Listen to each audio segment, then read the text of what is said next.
नमस्कार दोस्तों, स्वागत है आपका साहित्य के विद्यार्थी यूट्यूब चैनल पर। प्रिय विद्यार्थियों, इसके पहले के वीडियो लेक्चर में हम लोगों ने यूजीसी नेट 2011 के प्रश्नों को बड़े अच्छे ढंग से हल किया था। आज हम यूजीसी नेट जून 2012 के तृतीय प्रश्न पत्र के सभी 75 प्रश्नों को एक ही वीडियो के माध्यम से हल करने का प्रयास करेंगे और प्रश्नों को याद करते चलेंगे। ठीक है, अब देखिए हमारे सामने पहला प्रश्न हमसे पूछा ये जा रहा है कि ब्रज भाषा का विकास किससे हुआ।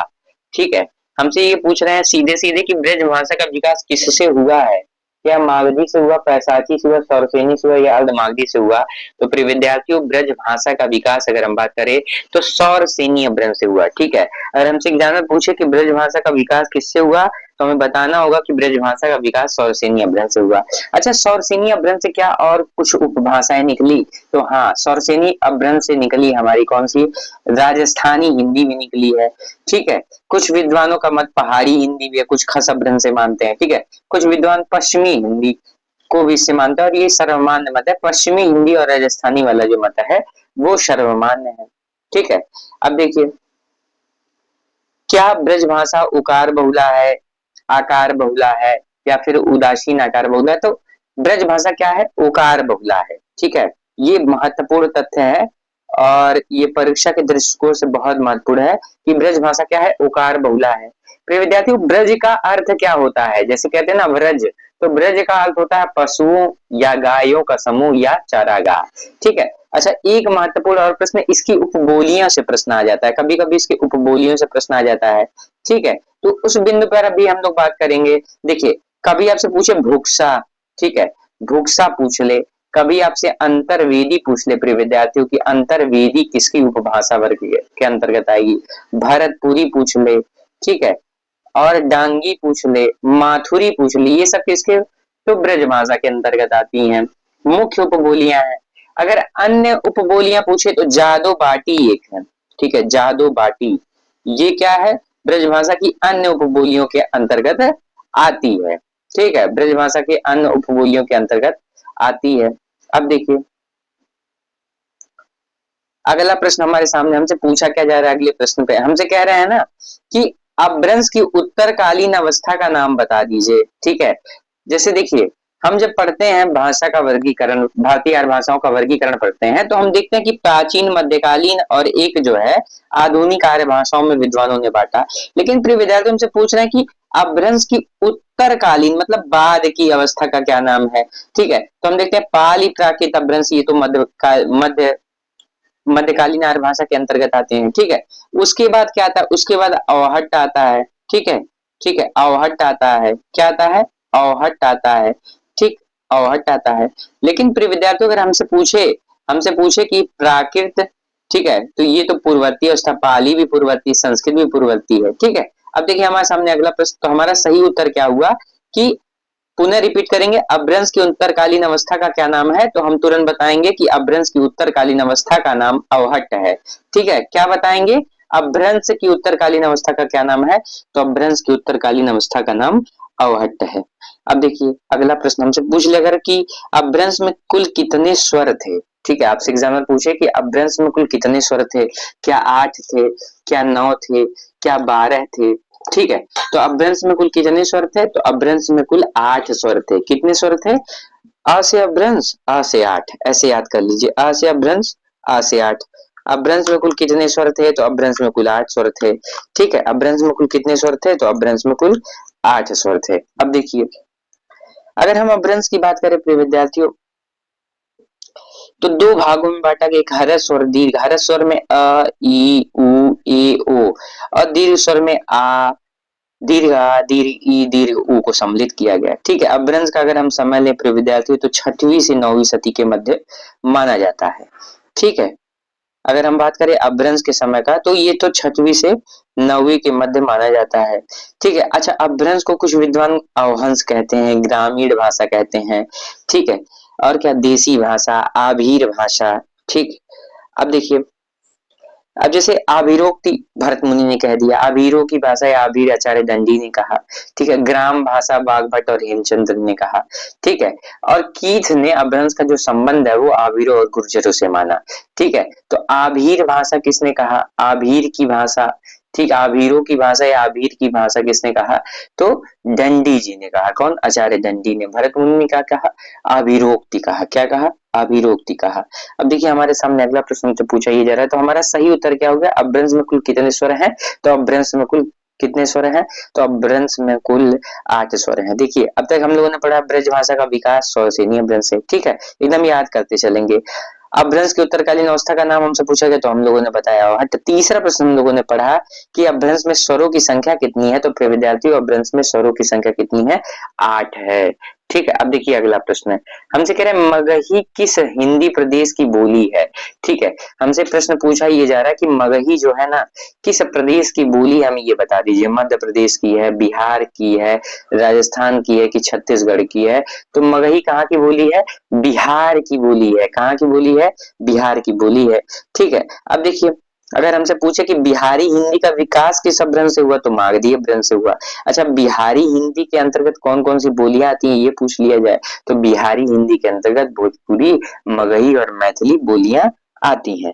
ठीक है, अब देखिए अगला प्रश्न हमारे सामने कह रहे हैं कि भाषाओं के पारिवारिक वर्गीकरण का आधार है। तो विद्यार्थियों हमसे पूछा जाएगा जो भाषाओं का वर्गीकरण होता है, ठीक है, तो हम देखते हैं कि एक तो आकृति मूलक वर्गीकरण होता है और एक पारिवारिक वर्गीकरण होता है।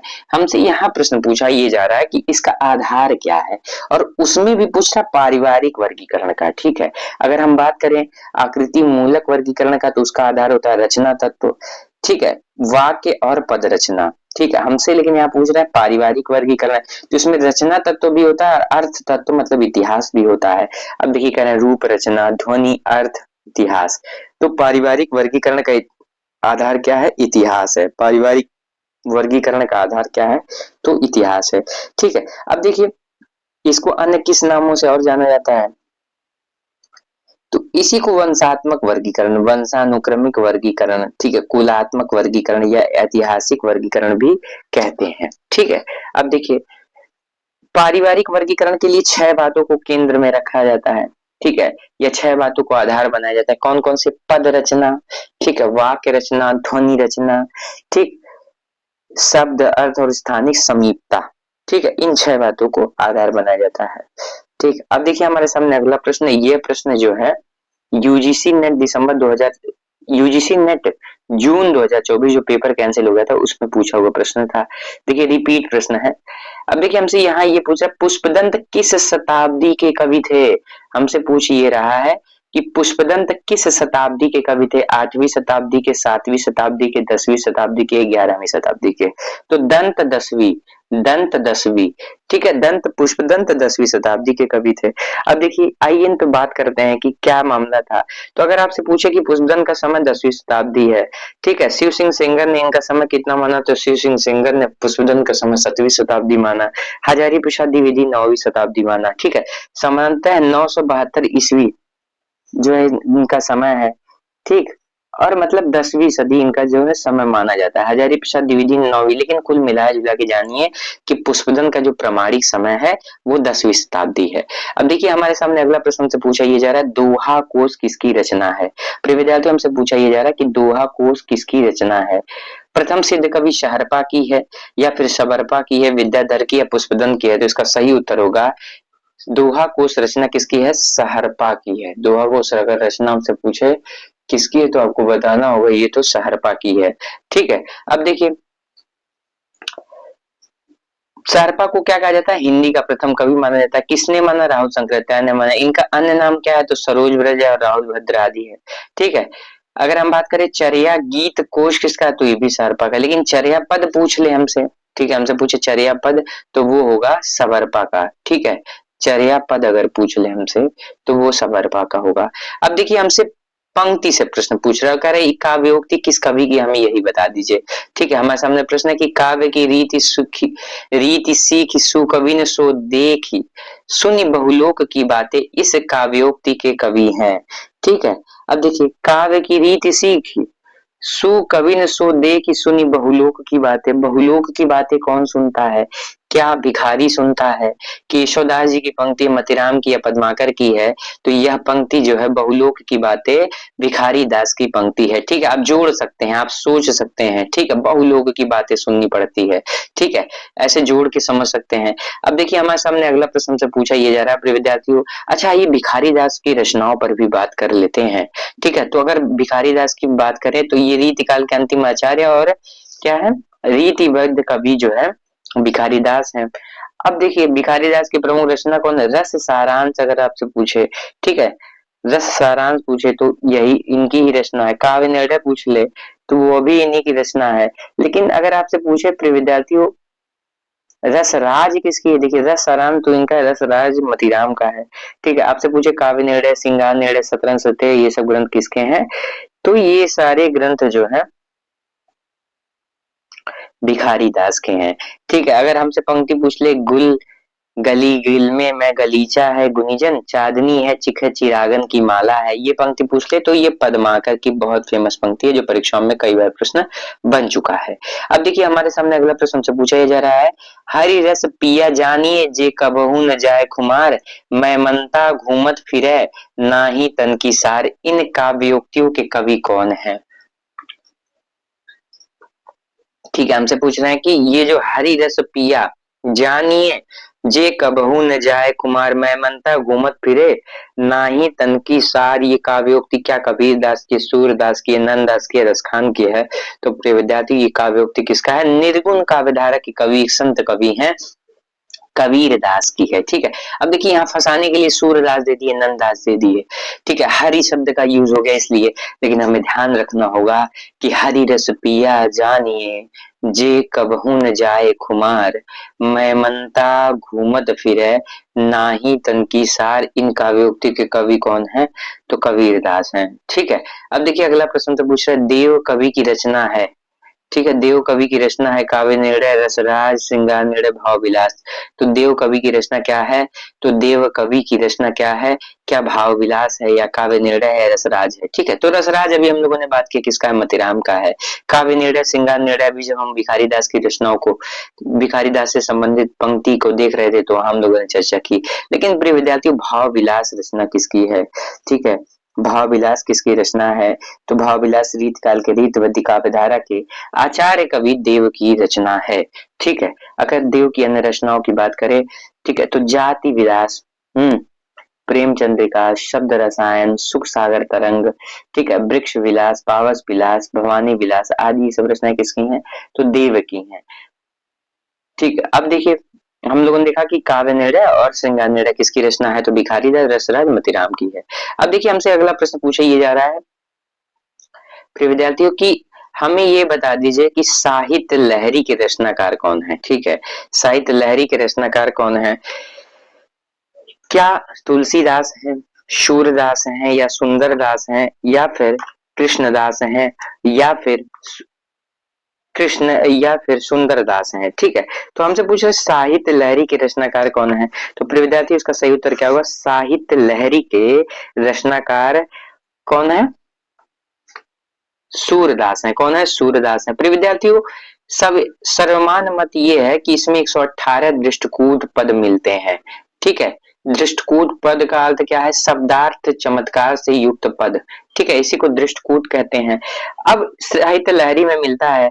अगर हमसे पूछे आचार्य शुक्ल ने किसमें दृष्टकूट पद माना है? तो सूर सागर में। आचार्य शुक्ल ने स्पष्ट लिखा कि सूर सागर में जगह जगह दृष्टकूट वाले पद मिलते हैं, यह भी विद्यापति का अनुकरण है। सारंग शब्द को लेकर सूर ने कई जगह कूट पद कहे हैं, विद्यापति की पदावली में भी इसी प्रकार के कूट बताए गए हैं। तो शुक्ल ने सूर सागर में माना, ध्यान दीजिएगा, सूर सागर में अगर पूछे किसने माना दृष्टकूट पद। ठीक है, अब देखिए एक बार प्रश्न पूछा कि दृष्टकूट पद पाए गए, ठीक है, पाए जाते हैं, टीजीटी पीजीटी में कहीं प्रश्न बना, लेकिन वहां साहित्य लहरी सही माना, क्योंकि सर्वमान्य मत यही है। अगर आपसे पूछे कि आचार्य शुक्ल ने किस में माना, तो सूर सागर में माना। ठीक है, आइए अब कुछ अन्य बातें भी हम लोग कर लेते हैं। अगर हमसे पूछे एग्जामिनर कि इनकी और कौन सी रचनाएं हैं, ठीक है, तो सूर सरावली, ठीक है, सूर सागर, कृष्णदास की कौन सी रचना है? तो जुगमान चरित प्रेम तत्व निरूपण, कई बार परीक्षा में पूछा है, कृष्णदास की रचना जुगमान चरित प्रेम तत्व निरूपण। अगर आपसे पूछे कि तुलसीदास की कौन सी रचना है, तो रामचरितमानस है, विनय पत्रिका है, दोहावली है। ठीक है, सुंदरदास की रचना पूछे तो सुंदर विलास है, ज्ञान समुद्र है। ठीक है, ये सारी रचना किसका है, सुंदरदास का है। अब देखिए हमसे अगला प्रश्न पूछ रहा है, अष्टछाप की स्थापना कब हुई या किसने की थी। ठीक है, अष्टछाप की स्थापना किसने की थी?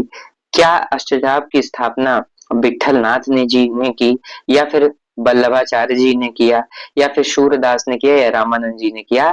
तो अष्टछाप की स्थापना कब हुई? तो 1565 ईस्वी में हुई। किसने किया? तो वल्लभाचार्य के एक पुत्र थे विठल नाथ जी ने किया। ठीक है, अब 8 सर्वोत्तम कवि को चुन के अष्टछाप की स्थापना की। अच्छा, उसमें अगर हम क्रम देखें तो कुंभनदास सबसे पहले 1468 में। ठीक है, उसके बाद सूरदास 1478 में। ठीक है, उसके बाद कौन, परमानंद दास 1493 में। उसके बाद कृष्णदास 1496 में। फिर अगर हम विठलनाथ के शिष्यों की बात करें तो उसमें सबसे पहले गोविंद स्वामी 1505 में। ठीक है, उसके बाद कौन आया, गोविंद स्वामी के बाद चीत स्वामी 1515 में। ठीक है, 1515 में। उसके बाद कौन आया, तो उसके बाद आए चतुर्भुज दास 1530 में, और सबसे अंतिम में नंददास 1533 में। ठीक है, तो ये हम लोगों ने देखा, लेकिन हमको यहाँ यही मतलब है कि भाई साहब अष्टछाप की स्थापना किसने की? तो भैया अष्टछाप की स्थापना विठल नाथ के की। कब की? यह भी प्रश्न बन चुका, 1565 में किया।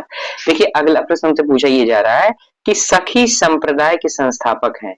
ठीक है, सखी संप्रदाय के संस्थापक कौन है बताइए? ये हरिवंश है, वल्लभाचार्य है, स्वामी हरिदास है, या फिर मध्वाचार्य है? इसका सही उत्तर क्या होगा? स्वामी हरिदास। स्वामी हरिदास क्या है? सखी संप्रदाय के क्या है? ठीक है। अच्छा, एक और अच्छी बात अगर आप देखें तो वल्लभाचार्य का जन्म, सूरदास जी का जन्म, स्वामी हरिदास जी का जन्म, ये कब हुआ? 1478 में ही हुआ। ठीक है, स्वामी हरिदास जी के गुरु का नाम क्या था? आशधीर था। ठीक है, आसधीर था। ठीक है, अच्छा, इसी को हरिदासी संप्रदाय भी कहा जाता है।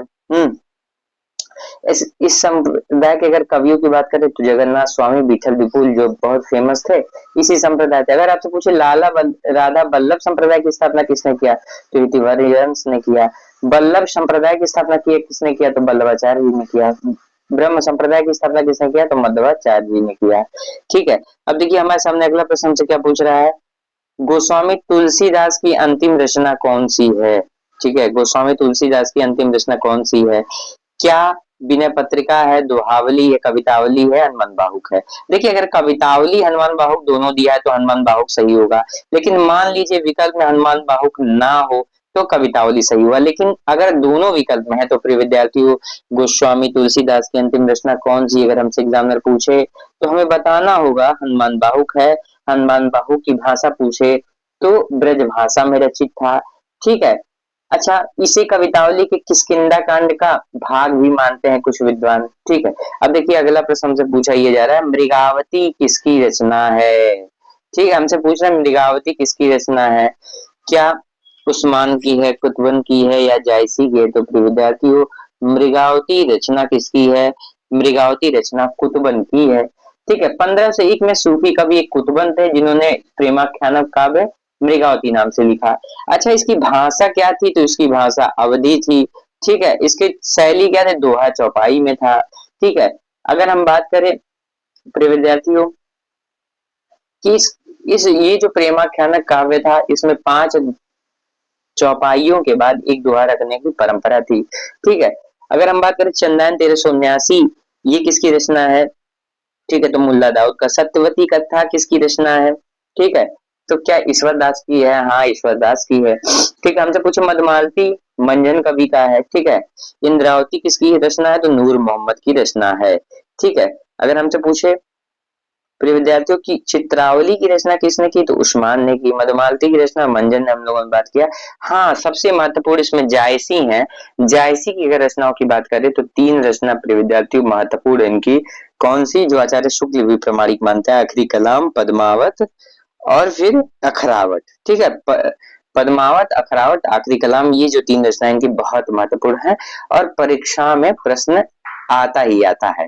अब देखिए पंक्ति से प्रश्न है हमसे, लेकिन ये पंक्ति किसकी है? तो स्पष्ट है कि तुलसीदास की है, लेकिन किस रचना से, हमसे ये पूछना है प्रिय विद्यार्थियों। तो हमारे सामने प्रश्न है कि निम्नलिखित काव्यों की तुलसी की किस रचना से है? श्रुति सम्मत हरिभक्ति पथ संयुत विरति विवेक।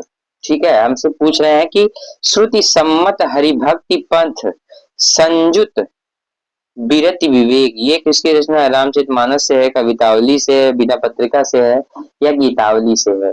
ठीक है, हमसे ये रचना पूछा जा रहा है कि हमें ये बताइए किस रचना से है? श्रुति सम्मत हरिभक्त पथ संयुत विरत विवेक। तो क्या ये रामचरितमानस से है? हाँ, रामचरितमानस से है। ठीक है, ये रचना रामचरितमानस है। रामचरितमानस की रचना कब हुई? तो संवत 1631 या 1574 ईस्वी में हुई। ठीक है, अगर हमसे पूछे कि रामचरितमानस में प्रबंध काव्य है, हाँ एक प्रबंध काव्य। हमसे पूछे कि इसकी भाषा कैसी है? तो अवधी भाषा में कड़वबद्ध ग्रंथ है। इसमें कुल कितने कड़वक हैं? तो 1074 कड़वक हैं। प्रिय विद्यार्थियों, अगर हम बात करें कवितावली की, ठीक है, तो कवितावली का दूसरा नाम क्या है? कविता रामायण भी मिलता है।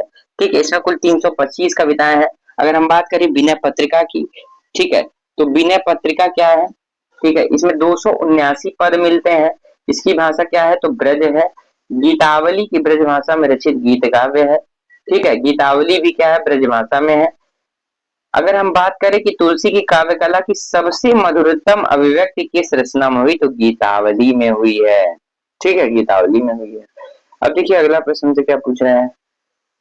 आपसे पूछ रहे हैं कि शब्द शक्ति, हाँ, के विषय में निम्नलिखित कथन किसका है? अभिधा उत्तम काव्य है, मध्य लक्षणालीन, हाँ, केशवदास का है, भिखारी दास का है, या फिर चिंतामणि का है, या फिर देव कवि का है। तो अविधा उत्तम काव्य मध्य लक्षणालीन किसने बताया? अविधा को उत्तम काव्य किसने बताया? कभी ऐसे पूछ सकता है, तो देव कवि ने बताया है। किसने बताया है?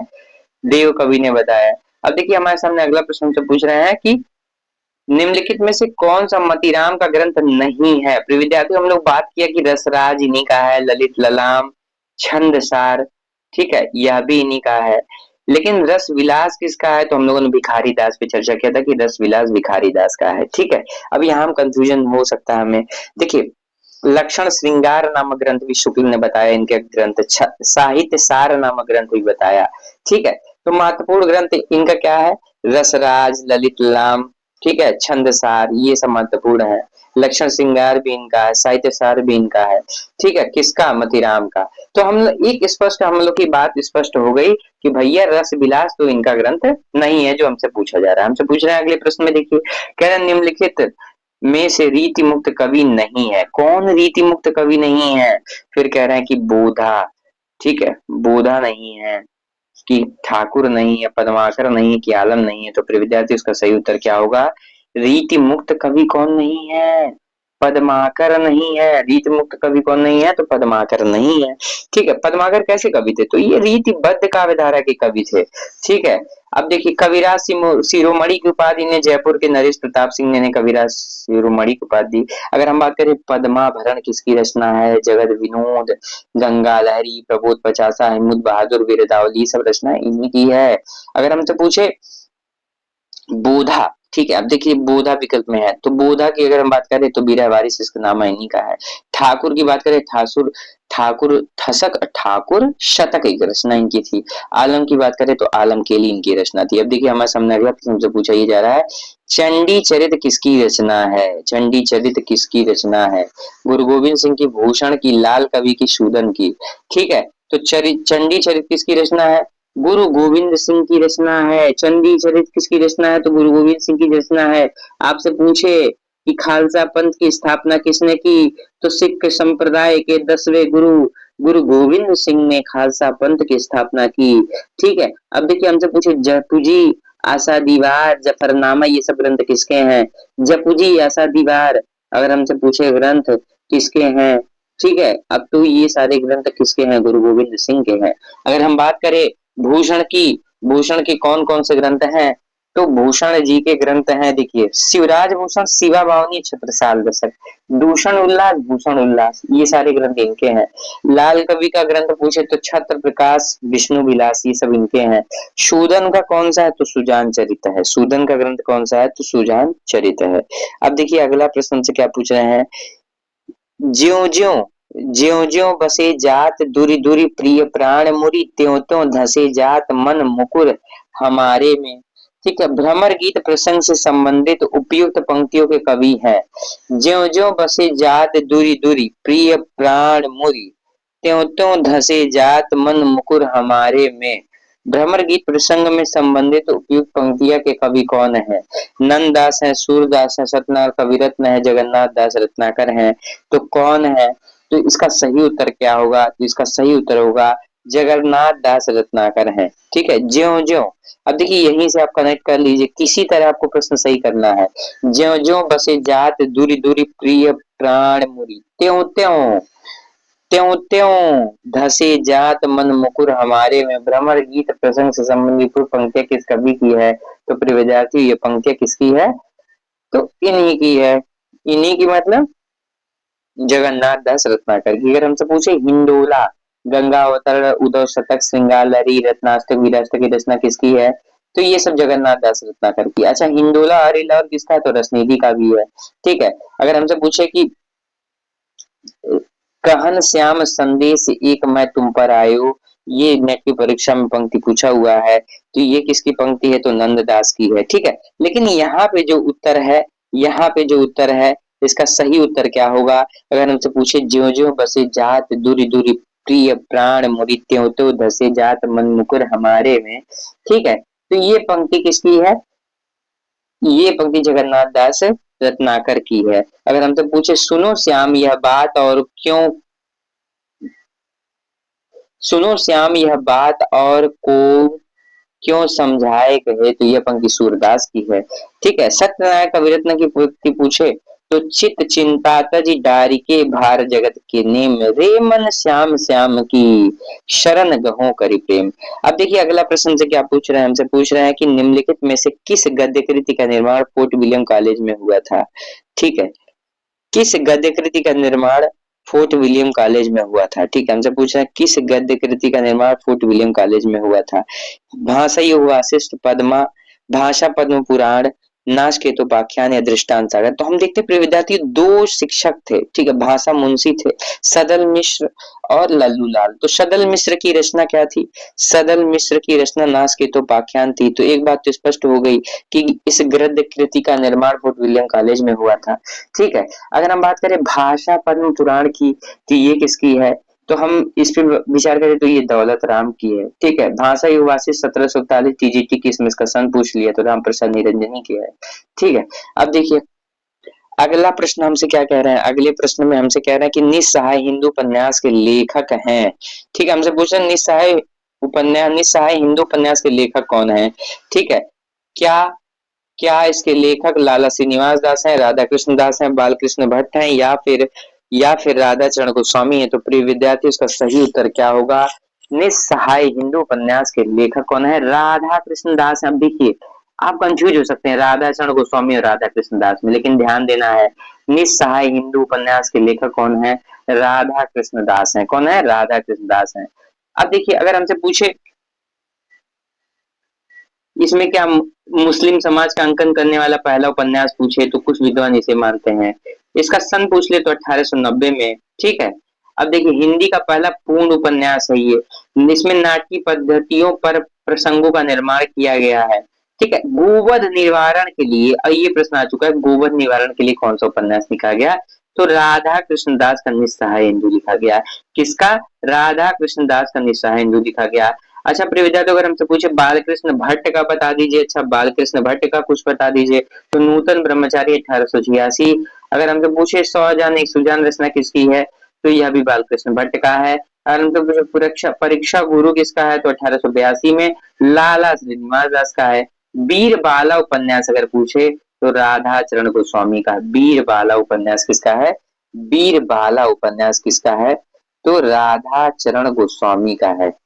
ठीक है, राधा चरण गोस्वामी का है। अब देखिए अगला प्रश्न, अगले प्रश्न हमसे कह रहा है कि निम्नलिखित में से कौन सा नाटक श्रीनिवास दास जी का नहीं है? रणधीर, प्रेम मोहिनी, महारानी पद्मावती, तप्ता संवरण, संयोगिता, स्वयंवर।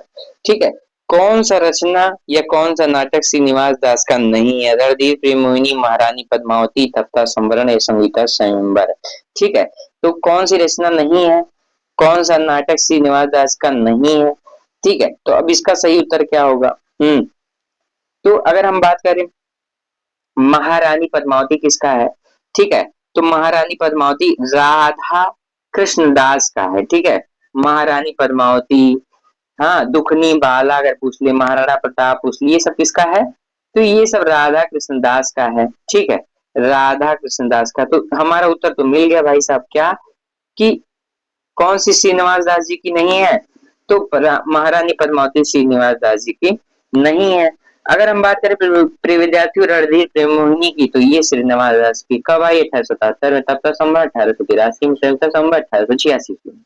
अब देखिए हमारे सामने अगला प्रश्न से पूछा ये जा रहा है कि राजा लक्ष्मण सिंह ने अभिज्ञान शाकुंतलम का अनुवाद कब किया? हमसे पूछ रहे हैं कि राजा लक्ष्मण सिंह ने अभिज्ञान शाकुंतलम का अनुवाद कब किया? 1862 में किया कि 1880 में, 1876 में, 1881 में? तो इसका सही उत्तर होगा कि 1862 ईस्वी में इन्होंने क्या किया? इन्होंने अनुवाद किया किसका? अभिज्ञान शाकुंतलम का। अगर हम बात करें, इन्होंने रघुवंशम का भी अनुवाद किया 1878 में, 1882 में मेघदूत की रचना इन्होंने की। आप देखिए अगला प्रश्न हमसे पूछे, लेकिन देखिए एक बात स्पष्ट है कि राजा लक्ष्मण सिंह ने, अगर हमसे पूछे कि राजा लक्ष्मण सिंह ने अभिज्ञान शाकुंतलम की रचना कब की, तो आप बताइएगा 1862 ईस्वी में किया। अब देखिए अगला प्रश्न से कह रहा है निम्नलिखित में से भारतेंदु का कौन सा नाटक प्रबोध चंद्रोदय की प्रतीकात्मक शैली से प्रभावित है? मतलब सीधे ये पूछ रहे हैं ना कि कौन सा नाटक है जो प्रबोध चंद्रोदय के प्रतीकात्मक शैली पर आधारित है या उससे प्रभावित है? क्या वह अंधेर नगरी है? ठीक है, विस्मस विश्वौषधम, वैदिक हिंसा हिंसा न बहुत, भारत दुर्दशा है। तो इसका सही उत्तर होगा प्रिय विद्यार्थियों, भारत दुर्दशा भारतेंदु का ऐसा नाटक है जो प्रबोध चंद्रोदय की प्रतीकात्मक शैली पर आधारित है। तो हमारा सही उत्तर क्या होगा? भारत दुर्दशा प्रबोध चंद्रोदय की प्रतीकात्मक शैली पर आधारित है। भारतेंदु ने कुल 18 नाटक लिखे, जिसमें मौलिक 9 और अद्वितीय 9। अगर हम बात करें इनके नाटकों की विद्यार्थी, तो वैदिक हिंसा हिंसन बहुत 1873 में, विस्मस विश्वोदगम 1876 में, अंधेर नगरी बात करें तो 1881 में, और भारत दुर्दशा कहीं 1876 मिलता है और कहीं 1880, दोनों मिलता है। ठीक है, तो सरमान मत, मुझे लगता है कि 1880 है। अब देखिए अगला प्रश्न से क्या पूछ रहे हैं? हमसे पूछ रहे हैं कि बाल कृष्ण भट्ट किसके संपादन कर्म से जुड़े थे? मतलब बाल कृष्ण भट्ट की कोई पत्रिका है, वही बता दीजिए। ब्राह्मण, सरस्वती, कविवचन सुधा, हिंदी प्रदीप। तो इसका सही उत्तर होगा बाल कृष्ण भट्ट ने हिंदी प्रदीप पत्रिका का क्या किया? संपादन किया, या इससे संपादन कर्म से जुड़े रहे। ठीक है, कब निकाला? 1877 में, कहां से? प्रयाग से। ठीक है, अब देखिए हिंदी की जो प्रथम आलोचना सच्ची समालोचना, ठीक है, वो कहां से निकली? तो इसी पत्र में छपी थी। अगर हम बात करें प्रिय विद्यार्थियों ब्राह्मण की 1883 में, ये तो किसकी थी? प्रताप नारायण मिश्र की थी। मासिक पत्रिका थी, कानपुर से निकलती थी। सरस्वती की बात करें तो चिंतामणि घोष इसके संपादक थे, मासिक काशी से। कविवचन सुधा की बात करें तो भारतीय नरिशन, ये मासिक भी थी, पाक्षिक भी थी, साप्ताहिक भी थी, और ये बनारस या काशी से निकलती थी। ठीक है, अब देखिए अगला प्रश्न से क्या पूछ रहे हैं? हमसे पूछ रहे हैं निम्नलिखित में से कौन सी रचना कृष्ण कथा पर आधारित नहीं है? ठीक है, प्रिय प्रवास, अग्निलीक। ठीक है, अब देखिए बहुत अच्छा प्रश्न, बस ध्यान से हमें पढ़ना है। फिर कह रहे हैं कि भ्रमरदूत, अंधायुग। ठीक है, तो प्रिय प्रवास में हम देखें ये भी कृष्ण पर, भ्रमरदूत भी कृष्ण पर, अंधायुग भी कृष्ण पर, लेकिन अग्निलीक राम कथा पर आधारित है। किसकी रचना है अग्निलीक? तो ये तो भारत भूषण अग्रवाल की है। ठीक है, भारत भूषण अग्रवाल की है। अगर भारत भूषण अग्रवाल की बात करें तो तार सप्तक के कवि में सम्मिलित है। ठीक है, भ्रमरदूत प्रबंध काव्य किसका है? सरमत सत्यनारायण कविरत्न का। प्रिय प्रवास महाकाव्य किसका है? इसमें कितने सर्ग हैं? तो इसमें 17 सर्ग हैं। किसका है? उदय सिंह उपाध्याय का है। अंधायु 5 अंक, इसमें धर्मवीर भारती गीत नाट्य है। अब देखिए हमारे सामने अगला प्रश्न से पूछा ये जा रहा है शिव शंभू के चिट्ठे के निबंधकार हैं कौन? निबंधकार हैं? बाल मुकुंद गुप्त हैं, बाल कृष्ण भट्ट हैं, अध्यापक पूर्ण सिंह है, चंद्र शर्मा गुलेरी हैं। तो प्रिय विद्यार्थी शिव शंभू के चिट्ठे के निबंधकार कौन है? तो शिव शंभू के चिट्ठे के निबंधकार कौन है? बाल मुकुंद गुप्त हैं। शिव शंभू के चिट्ठे के निबंधकार कौन है? तो बाल मुकुंद गुप्त हैं। ठीक है, यह निबंध किसे किसको संबोधित है, तो आपसे पूछे यह निबंध किसको संबोधित है, ठीक है। तो यह निबंध जो है लॉर्ड कर्जन को संबोधित है। किस पत्रिका में, तो भारत मित्र पत्रिका में हुआ था इसका प्रकाशन, ठीक है। गुप्त जी का निबंध जो है आत्मा, अगर हम बात करें गुप्त जी के निबंधों की तो भारतीय युगीन है, लेकिन अगर हम शरीर की बात करें तो वो द्विवेदी युगीन है, ठीक है। अब देखिए बालकृष्ण भट्ट जी का निबंध कौन कौन से हैं। बालकृष्ण भट्ट जी के जैसे साहित्य जनसमूह के हृदय का विकास, ये कथन भी पूछा, ये इनका निबंध भी है। आचरण की सभ्यता, मजदूरी और प्रेम पवित्रता, अमेरिका का मस्त योगी, वाइल्ड हिटमैन पूछे तो सरदार पूर्ण सिंह का, ठीक है। अगर हमसे पूछे मारिस मोइकोटा और कछुआ धर्म निबंध किसका है, तो प्रिय विद्यार्थियों यह किसका है, तो ये सभी निबंध जो है चंद्रशेखर मुगलेरी के हैं। अब देखिए हमारा जो है प्रश्न, अंतिम प्रश्न हमसे कह रहे हैं कि जो घनीभूत पीड़ा थी मस्तक में स्मृति सी छाई, दुर्दिन में आंसू बनकर वह आज बरसने आई, उपयुक्त काव्य पंक्तियां किस कवि की हैं। मैथिली शरण गुप्त की हैं, महादेवी वर्मा की हैं, जयशंकर प्रसाद की हैं, नरेंद्र शर्मा की हैं।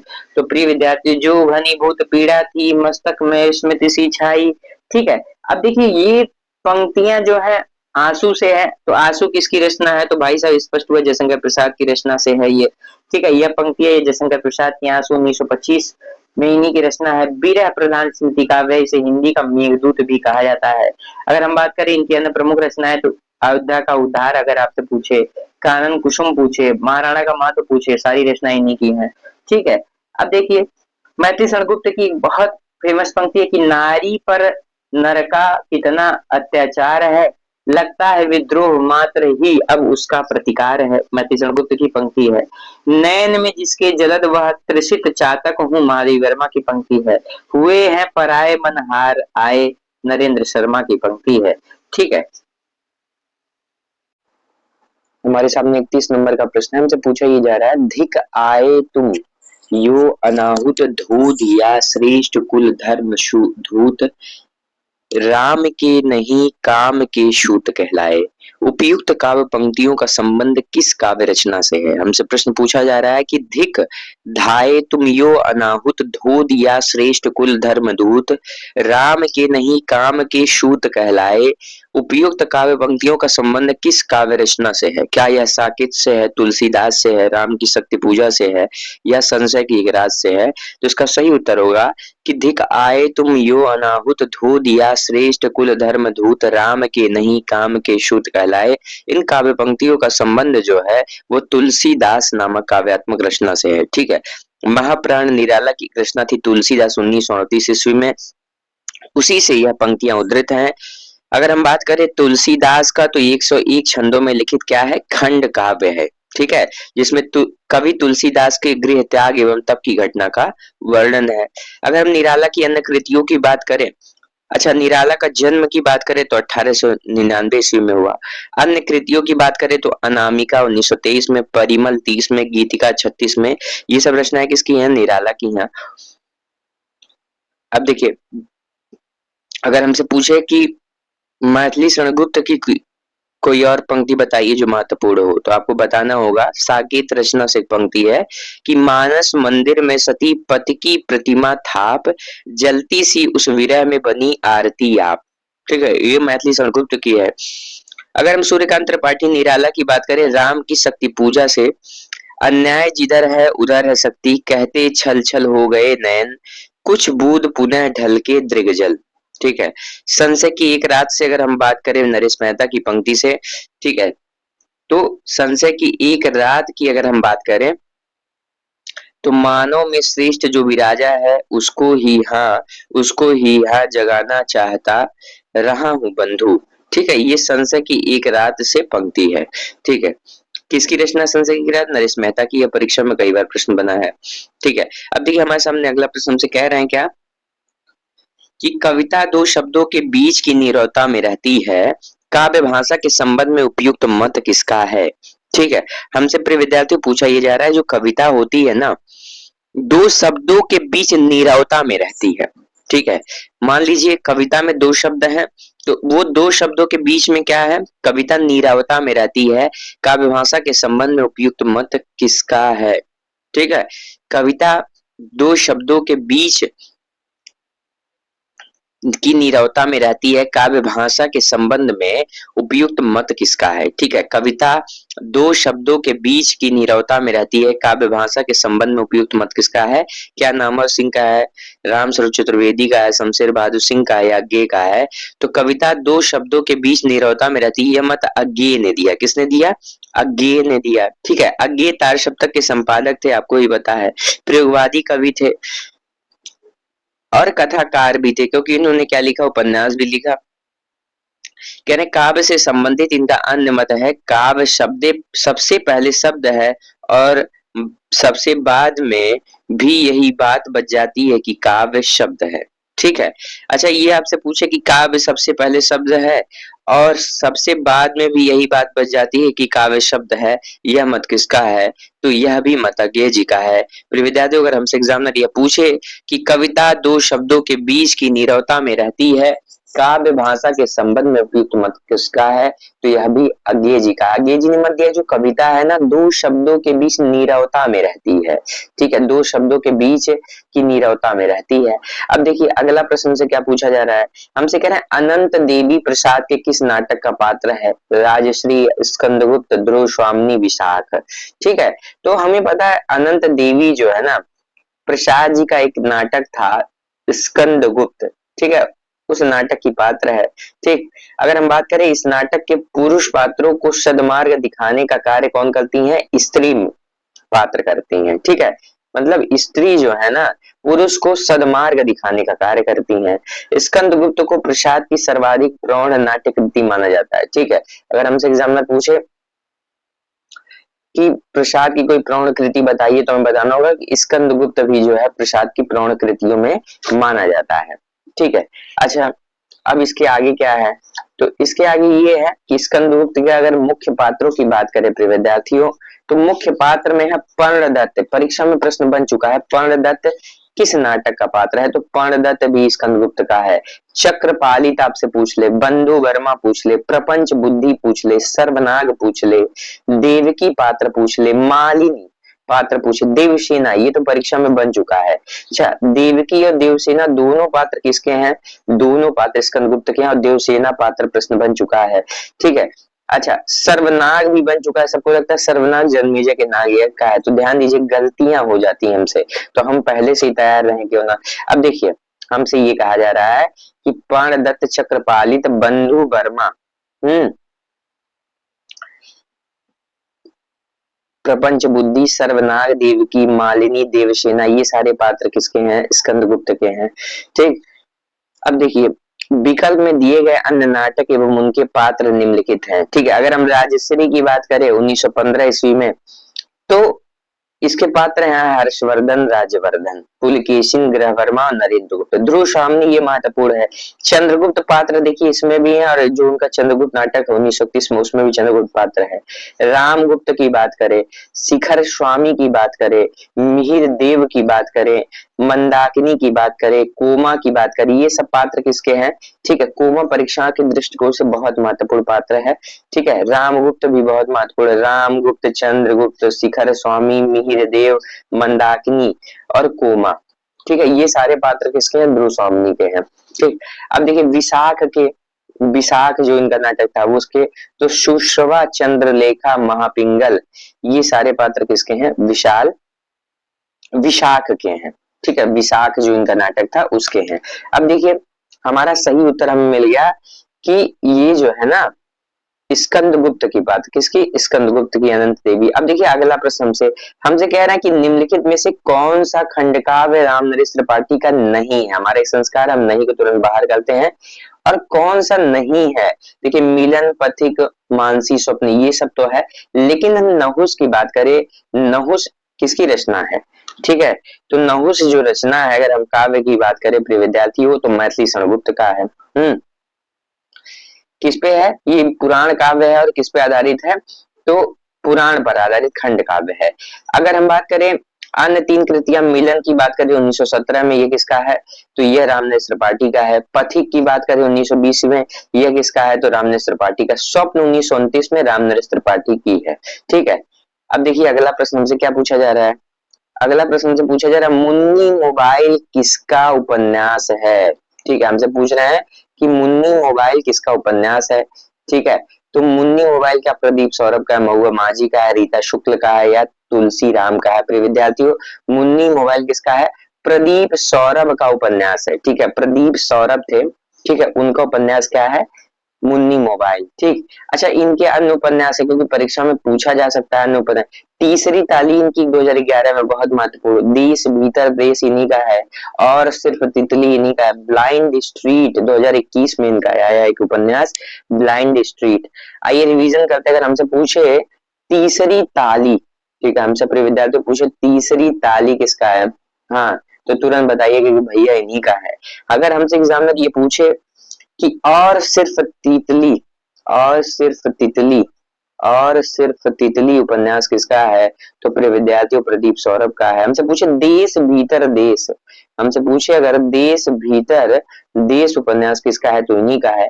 ब्लाइंड स्ट्रीट, ठीक है, 2021 में आया ब्लाइंड स्ट्रीट, ये उपन्यास किसका है, ठीक है, तो यह भी उपन्यास प्रदीप सौरभ जी का है।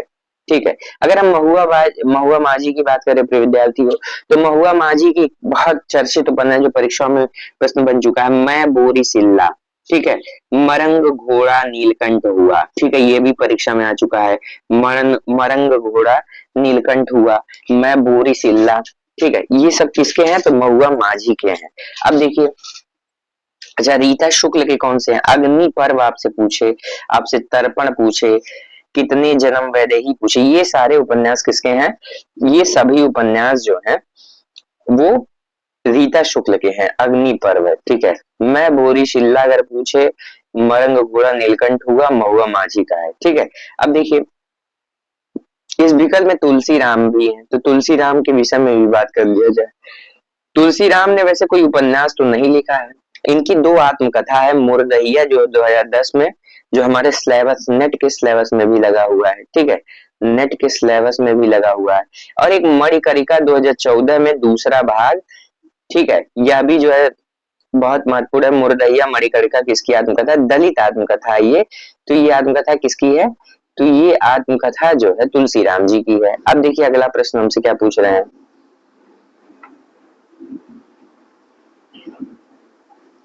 हमसे पूछ रहे हैं पिजड़े की मैना किसकी आत्मकथा है। ठीक है, हमसे पूछ रहे हैं पिजड़े की मैना जो है किसकी आत्मकथा है, क्या चित्रा मुदगल का है, चंद्र किरण सोनरेखा का है, मृदुलागढ़ का है या मैत्री पुष्पा का है। प्रिय विद्यार्थियों, पिजड़े में मैना जो आत्मकथा है वो चंद्र किरण सोनरेखा जी का है, 2008 में आया था। अगर हम मैत्री पुष्पा की आत्मकथा की बात करें प्रिय विद्यार्थियों, तो उनकी आत्मकथा कौन कौन सी है, तो कस्तूरी कुंडल व्यवसाय 2002 में, गुड़िया भीतर गुड़िया 2008 में। ठीक है, हम लोगों ने स्पष्ट ये जाना कि पिजड़े की मैना किसका है, तो चंद्र किरण सोनरेखा का है। मैत्री पुष्पा की बात करें तो इनका गुड़िया कस्तूरी कुंडल विषय 2002 और गुड़िया भीतर गुड़िया 2008, ये सब किसकी हैं, तो ये जो है मैत्री पुष्पा की आत्मकथा है। अब देखिए हमसे अगला प्रश्न पूछ रहा है कि मंगल का विधान करने वाले दो भाव हैं, किसका कथन है। ठीक है, हमसे कह रहा है कि मंगल का विधान करने वाले दो भाव हैं, किसका कथन है। ठीक है, क्या यह कथन आचार्य रामचंद्र शुक्ल जी का है, ठीक है, या फिर नंद दुलारे वाजपेयी जी का है, हजारी प्रसाद द्विवेदी का है या श्याम सुंदर दास का है। तो यह कथन किसका है, आचार्य रामचंद्र शुक्ल जी का है। किसका है, आचार्य रामचंद्र शुक्ल जी का है। आचार्य रामचंद्र शुक्ल कहते हैं कि काव्य में लोक मंगल की साधना अवस्था जो निबंध था उसमें कहते हैं मंगल का विधान करने वाले दो भाव हैं। ठीक है, आचार्य शुक्ल की अगर हम निबंधों की अन्य पंक्तियों की बात करें तो उन्होंने लिखा है धर्म की रसात्मक अनुभूति का नाम भक्ति है। ठीक है, आचार्य शुक्ल ने यह भी लिखा कि विरुद्धों का यही सामंजस्य कर्म क्षेत्र का सौंदर्य है, जिसकी ओर आकर्षित हुए बिना मनुष्य का हृदय नहीं रह सकता।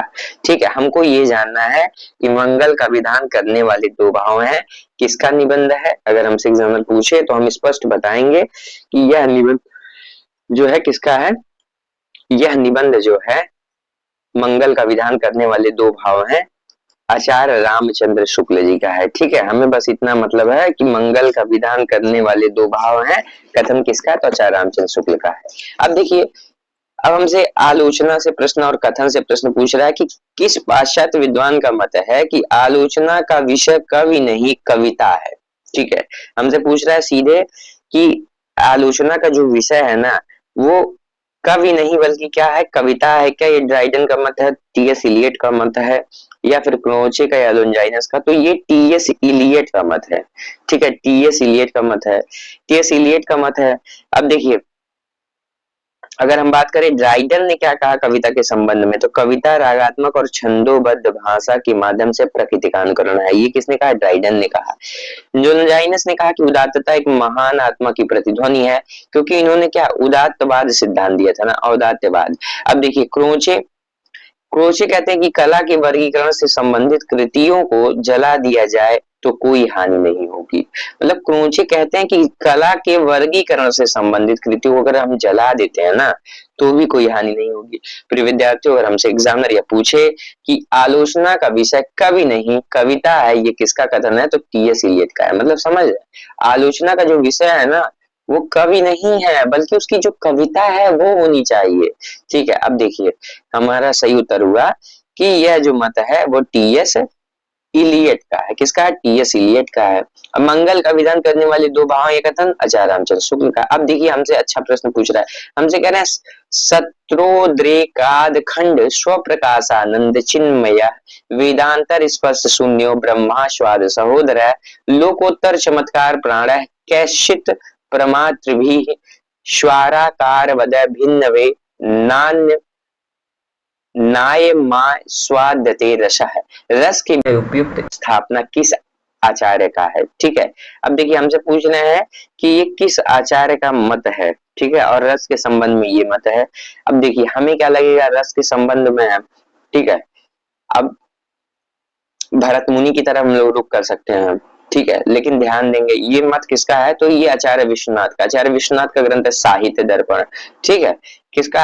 आचार्य विश्वनाथ का ग्रंथ कौन सा है? तो साहित्य दर्पण है। ठीक है, और इसी ग्रंथ से लिया गया है ये। ठीक है, विश्वनाथ के पुनः पढ़ते हैं हम लोग। अगर हमसे पूछे कि सत्रोद्रेकाद खंड स्व प्रकाशानंद चिन्मय वेदांतर स्पर्श शून्यो ब्रह्मा स्वाद सहोदर लोकोत्तर चमत्कार प्राण कैश्चित प्रमात्र भी स्वाराकार वद भिन्त्वने यमाश्वाद्यते रस है। रस के विषय में उपयुक्त स्थापना किस आचार्य का है? तो ये मत किसका है? विश्वनाथ जी का। किसका? आचार्य विश्वनाथ जी का है। किसका है? आचार्य विश्वनाथ जी का है। अगर हम भरत मुनि की बात करें प्रिय विद्यार्थी, उन्होंने क्या कहा? तो उन्होंने कहा विभावानुभाव व्यभिचारी संयोगादर्श निष्पत्ति। ठीक है, अभिनव गुप्त ने क्या कहा? तो अभिनव गुप्त ने कहा प्रिय विद्यार्थियों सर्वथा रसानात्मक वित विघ्न प्रतीति ग्राह्यो भाव एव रस। ठीक है, अब देखिए अगला प्रश्न हमसे क्या पूछ रहे हैं? हमसे अगला प्रश्न पूछ रहे हैं कि हमें ये बताइए कि निम्नलिखित में से कौन सा नाटक कालिदास के चरित्र से संबंधित नहीं है। ठीक है, मतलब 4 नाटक हैं, 3 नाटक तो कालिदास से संबंधित है, एक नहीं है। अब देखिए कह रहे हैं 8वां सर्ग। ठीक है, ये कुमार संभव के 8वां सर्ग से संबंधित है, ये भी होगा। कंधे पर बैठा सांप सबको लगेगा यही होगा, लेकिन यह भी क्या है? यह भी जो है कालिदास के जीवन से संबंधित है, मीराकांत का नाटक है। ठीक है, कंधे पर बैठा था सांप। आषाढ़ का एक दिन स्पष्ट है हमें कि मोहन राकेश का नाटक है। ठीक है, इसमें कालिदास के अंतर संघर्ष का चित्रण किया गया है। ठीक, तो हमें ये पता चल गया जो शकुंतला की अंगूठी सुरेंद्र वर्मा का नाटक है 1990 में आया, यह अभियान शाकुंतलम से संबंधित रचना है। ठीक है, अब हमसे यहाँ पूछ रहा है कि निम्नलिखित में कौन सा नाटक कालिदास के चरित्र से संबंधित नहीं है। ठीक है, अब अभियान शाकुंतलम, शकुंतला की अंगूठी जो है वो उनके चरित्र से संबंधित नहीं है, बल्कि अगर हम 8वां सर्ग लें, कंधे पर बैठा सांप ले, ठीक है, ये सब क्या है? ये कालिदास के जीवन से संबंधित नाटक है। ठीक है, अब देखिए बहुत बारीक प्रश्न है, ये हमसे गलती हो सकता है। हमसे यहाँ सीधे ये पूछ रहे हैं नाटक कालिदास के चरित्र से संबंधित नहीं है। ठीक है, तो शकुंतला की अंगूठी जो है वो कालिदास के चरित्र से संबंधित नहीं है। और बाकी जो है 8वां स्वर, कंधे पर बैठा सब, मीराकांत का नाटक, ये भी है। आषाढ़ का एक दिन, यह भी है। अब देखिए 41 नंबर का प्रश्न हमसे, अगर अगर आपको सन क्लियर हो ना कि छायावाद के बाद प्रगति आएगा कि प्रयोग आएगा, तो भी हमारा प्रश्न सही हो जाएगा। अब देखिए सबसे पहले एक ही विकल्प पढ़ते हैं। देखिए छायावाद 1900 कब आया? तो 1918 से 36। ठीक है, हमारा छायावाद का समय। प्रगतिवाद ठीक है। तो प्रगतिवाद 36 से 43 आया, ठीक है। कब आया? 36 से 43 आया। प्रयोगवाद की बात करें तो 43 से 51 आया। कब आया? तो 43 से 1951 आया, ठीक है। 1951 आया। अगर हम प्रपत्यवाद की बात करें, ठीक है, तो 1956 में आया प्रपत्यवाद, ठीक है। प्रपत्यवाद कब आया? 1956 में आया। 3 लोग थे, कौन कौन? नलिन बिलोचन शर्मा, केसरी कुमार और, ठीक है, इसी को नकेनवाद भी कहते हैं, और नरेश, ठीक है। प्रपत्यवाद 1900 मतलब सबसे लास्ट में 1956 में प्रपत्यवाद। हमारा सही उत्तर हो गया डी विकल्प जो है सही हो गया कि क्षयवाद 1918 36, प्रगतिवाद 36 से 43, 43 से 51 की तरफ हम चलेंगे तो हमें मिलेगा प्रयोगवाद, प्रपत्यवाद 1956। इसमें 3 ललित बिलोचन शर्मा, केसरी कुमार और नरेश। अब देखिए अगला प्रश्न हमसे कह रहे हैं,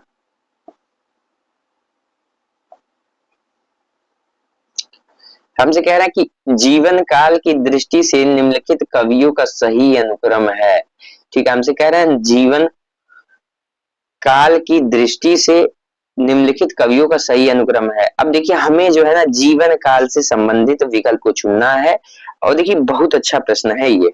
अगर हमें ये स्पष्ट हो प्रिय विद्यार्थियों की सूरदास का जन्म कब हुआ, इसी प्रश्न में हम लोगों ने बात किया कि 1478 में हुआ, ठीक है। अब केशवदास जी का जन्म कब हुआ? तो 1555 में हुआ, ठीक है, 1555 में हुआ। हाँ, अब देखिए हमें विकल्प मिल गया, किसी विकल्प में सूर्यदास पहले हैं तो मात्र एक विकल्प में है, तो हमें उत्तर तो मिल गया, हमारा सी उत्तर सही है। लेकिन हम सभी विकल्पों पर बात करेंगे। जगन्नाथ दास रत्नाकर का प्रिय विद्यार्थियों का जन्म पूछे तो 1866 ईस्वी में।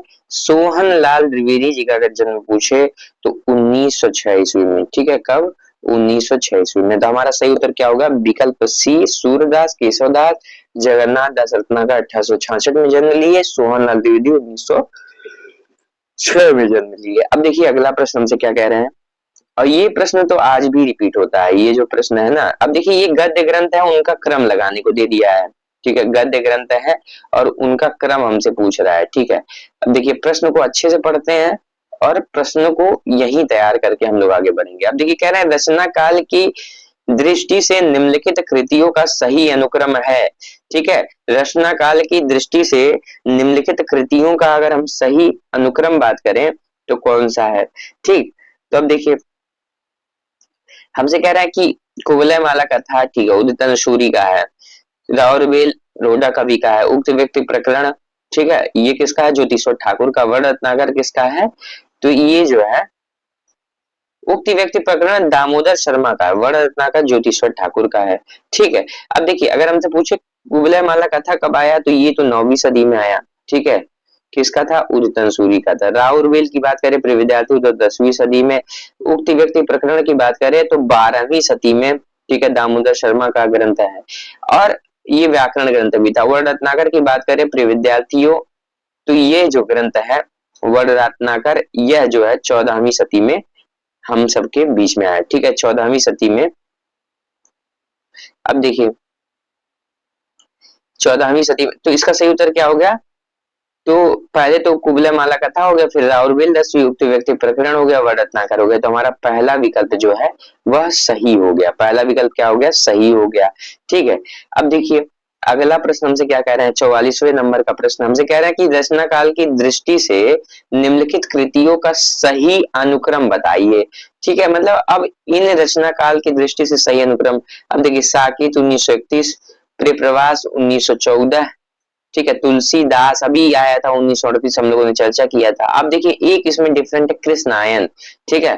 कृष्णायन किसकी रचना है? द्वारिका प्रसाद मिश्र की है। कब आया ये महत्वपूर्ण है? तो सबसे लास्ट में यही आएगा 1942 में, ठीक है। अब देखिए सबसे पहले क्या आना चाहिए? तो प्रिय प्रवास आना चाहिए। देखिए हमें मिल गया प्रिय प्रवास सबसे पहले, ठीक है। उसके बाद क्या आना चाहिए? साकेत 1931 मिल गया, तुलसीदास 1938, कृष्णायन 1942 किसका है? द्वारका प्रसाद मिश्र का है। कृष्णायन हम नोट करेंगे सीधे अपने कॉपी पे। कृष्णायन रचना किसकी है? तो द्वारका प्रसाद मिश्र की है, ठीक है। द्वारका प्रसाद मिश्र की है। कृष्णायन किसकी रचना है प्रिय विद्यार्थियों?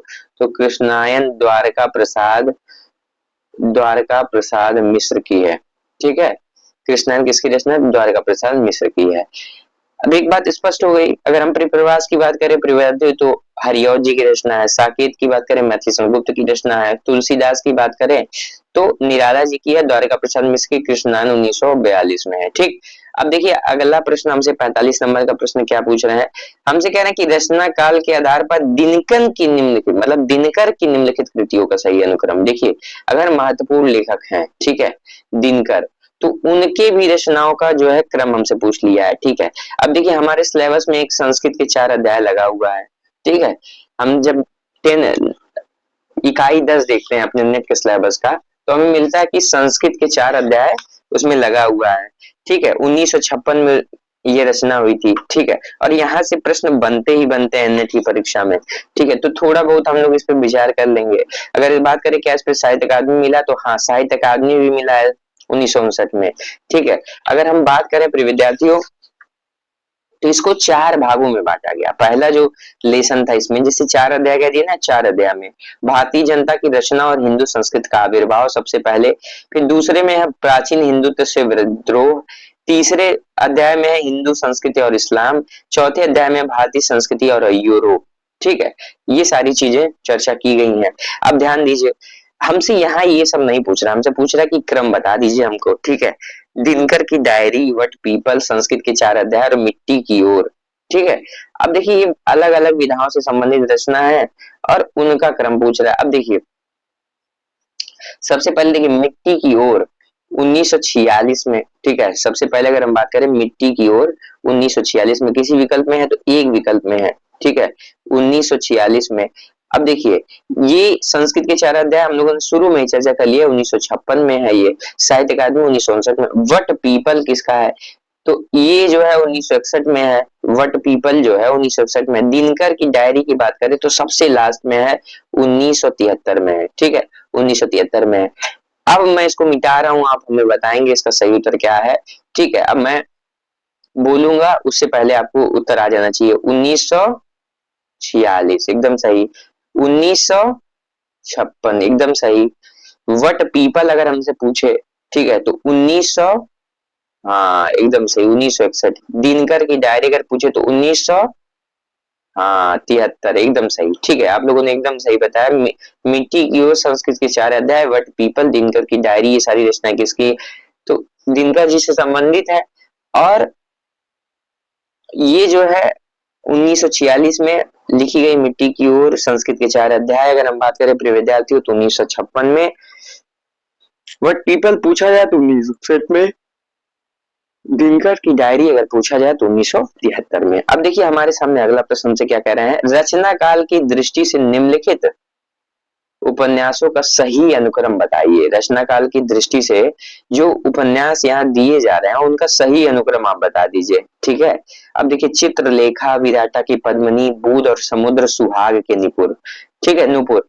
अब देखिए सबसे पहले अगर हम भगवती चरण वर्मा की बात करें, चित्रलेखा उपन्यास की बहुत चर्चित उपन्यास 1934 में लिखा गया, ठीक है। अगर हम बात करें विराटा की पद्मिनी, ठीक है, तो ये किसका है, वृंदावन लाल वर्मा का है। कब लिखा गया, 1936 में लिखा गया, ठीक है। कब लिखा गया, 1936 में, ठीक है। अगर हम बूंद और समुद्र की बात करें प्रिय विद्यार्थी तो 1956 में लिखा गया। कब लिखा गया, 1956 में, जब संस्कृत के 4 अध्याय लिखा गया। सुहाग के निपुर किसका है, अमृतलाल नागर का, ये 1960 में, ठीक है। कब लिखा गया, 1960 में। आइए पुनः रिवीजन करते हैं, आप हमें बताएंगे कि इसका सही क्या क्या है, ठीक है।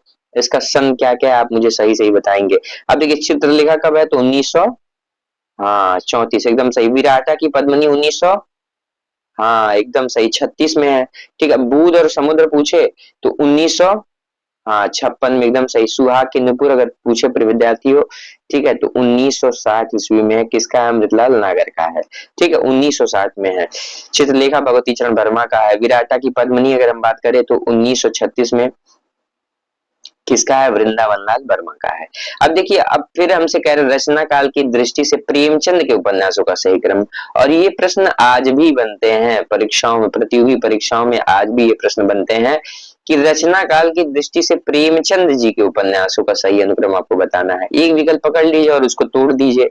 अब देखिए कह रहे हैं गबन, तो गबन तो भाई साहब 31 में था। गोदान कब था, तो गोदान तो 36 में था, ठीक है।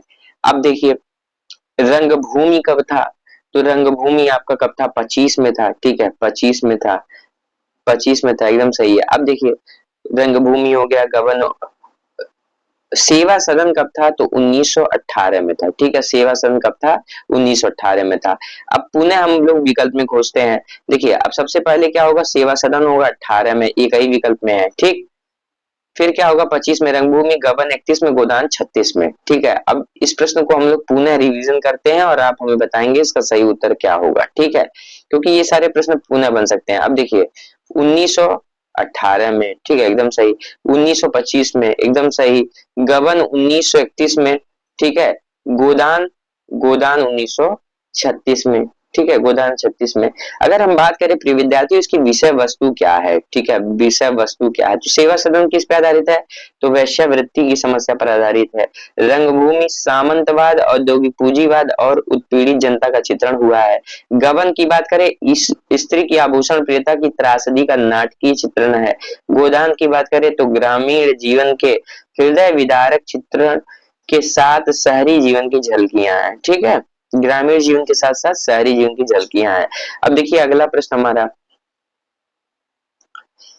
केरल रचना काल की दृष्टि से निम्नलिखित कहानियों का सही अनुक्रम हमें बता दीजिए। ठीक है, बड़े भाई साहब, वापसी, डेफोडिल जल रहे हैं, पाल गोमरा का स्कूटर। ठीक है, अब देखिए आपसे ये नहीं पूछ रहा कि किसका है। ठीक है, ये तो अभी बात होगी किसका है। अब जैसे हम बात करें बड़े भाई साहब प्रेमचंद जी का है, कब आया? देखिए ये सारे प्रश्न बहुत अच्छे प्रश्न हो जाते हैं 1934 में। ठीक है, 1934 में आया। अगर हम बात करें प्रिय विद्यार्थियों वापसी कहानी उषा प्रेमवदा जी का है, कब आया? 1960 में आया। ठीक है, डेफोडिल जल रहे हैं मृदुला घर का है, डेफोडिल जल रहे हैं, कब आया? 1978 में आया। डेफोडिल जल रहे हैं। पाल ग्रोमरा का स्कूटर अगर हमसे पूछे तो उदय प्रकाश का 1997 में है। ठीक है, पाल गोमरा का स्कूटर अगर हमसे पूछे प्रिय विद्यार्थियों तो 1997 ईस्वी में किसका है? पाल गोमरा का स्कूटर अगर हमसे पूछे तो 1997 में किसका है? तो यह तो उदय प्रकाश जी का है। किसका है? उदय प्रकाश जी का है। पुनः रिवीजन करते हैं, बड़े भाई साहब 1934 में प्रेमचंद जी की रचना है। वापसी 1960 में उषा प्रियंवदा जी का। डेफोडिल जल रहे हैं मिर्जागर जी का है, कब था? 1978 में। पाल गोमरा का स्कूटर अगर प्रिय विद्यार्थी हमसे पूछे 1997 में किसका है? तो यह जो है उदय प्रकाश जी का, और ये टीजीटी परीक्षा में प्रश्न बन चुका है। ठीक है, हमारा सही उत्तर क्या हुआ? तो पहला सही उत्तर हो गया। ठीक है, बड़े भाई साहब 1934, वापसी 1960, डेफोडिल जल 1978 किसका? मृदलागर का है। पाल गोमरा का स्कूटर 1997 किसका है? तो यह जो है उदय प्रकाश जी का है। अब देखिए पहले जो है ना क्रम से, रचनाओं के क्रम से प्रश्न बनते थे। ठीक है, लेकिन आज पैटर्न बदल चुका है। अब एकदम रचना की गहराइयों में प्रश्न बनते हैं। केरल रचना काल की दृष्टि से सुरेंद्र वर्मा के निम्नलिखित नाटकों का सही अनुक्रम बताइए आप हमें। ठीक है, अब देखिए अच्छा एक चीज और भी है, आज भी वही पैटर्न फॉलो, जो प्रमुख लेखक जैसे नागार्जुन उनके उपन्यास से क्रम आएगा, भीष्म साहनी है तो उनके उपन्यास से प्रश्न आएगा, या तो फिर भाई साहब उनकी कहानियों के क्रम से प्रश्न आ जाएगा। अब देखिए यहाँ सुरेंद्र वर्मा प्रमुख नाटककार हैं, उनसे प्रश्न आ गया और उनके नाटकों के सही अनुक्रम से प्रश्न आया। ठीक है, आइए विचार करते हैं कि इनके कौन कौन से नाटक है वो कब लिखी गई। अगर हम द्रौपदी की बात करें प्रिय विद्यार्थियों, द्रौपदी 1972 में लिखा गया। कब लिखा गया? 1972 में। ठीक है, 1972 ईस्वी में क्या लिखा गया? द्रौपदी लिखा गया। अगर हम बात करें आठवां सर्ग कब लिखा गया? तो 1976 में लिखा गया। कब? 1976 में। अगर हम बात करें छोटे सैयद बड़े सैयद, ये कब लिखा गया? तो ये 1982 में लिखा गया। कब लिखा गया? 1982 में। शकुंतला की अंगूठी अगर हमसे पूछे एग्जामिनर कि हमें ये बताइए शकुंतला की अंगूठी कब लिखी गई? तो 1990 ईस्वी में लिखी गई। कब लिखी गई? 1990 ईस्वी में। ठीक है, 1990 ईस्वी में लिखी गई। अब देखिए तो हमारा सी विकल्प क्या है प्रिय विद्यार्थियों? हमारा सी विकल्प सही है, द्रौपदी। द्रौपदी 1972 में। ठीक है, आठवां सर्ग 76 में, आठवां सर्ग 1976 में, और छोटे सैयद बड़े सैयद 1982 में। शकुंतला की अंगूठी अगर हमसे पूछे एग्जामिनर प्रिय विद्यार्थियों की शकुंतला की अंगूठी कब लिखी गई? तो 1990 में। ठीक है, अब देखिए अगला क्रम हमसे निराला, ठीक है, मतलब छायावाद से संबंधित जो कवि हैं, ठीक है, वो चाहे प्रसाद हो निराला हो, उनसे संबंधित प्रश्न हमसे पूछा जा रहा है। ठीक है, अब देखिए हमारे हमारे सामने ऑप्शन है कि कह रहे हैं रचना काल की दृष्टि से निम्नलिखित कृतियों का सही अनुक्रम है।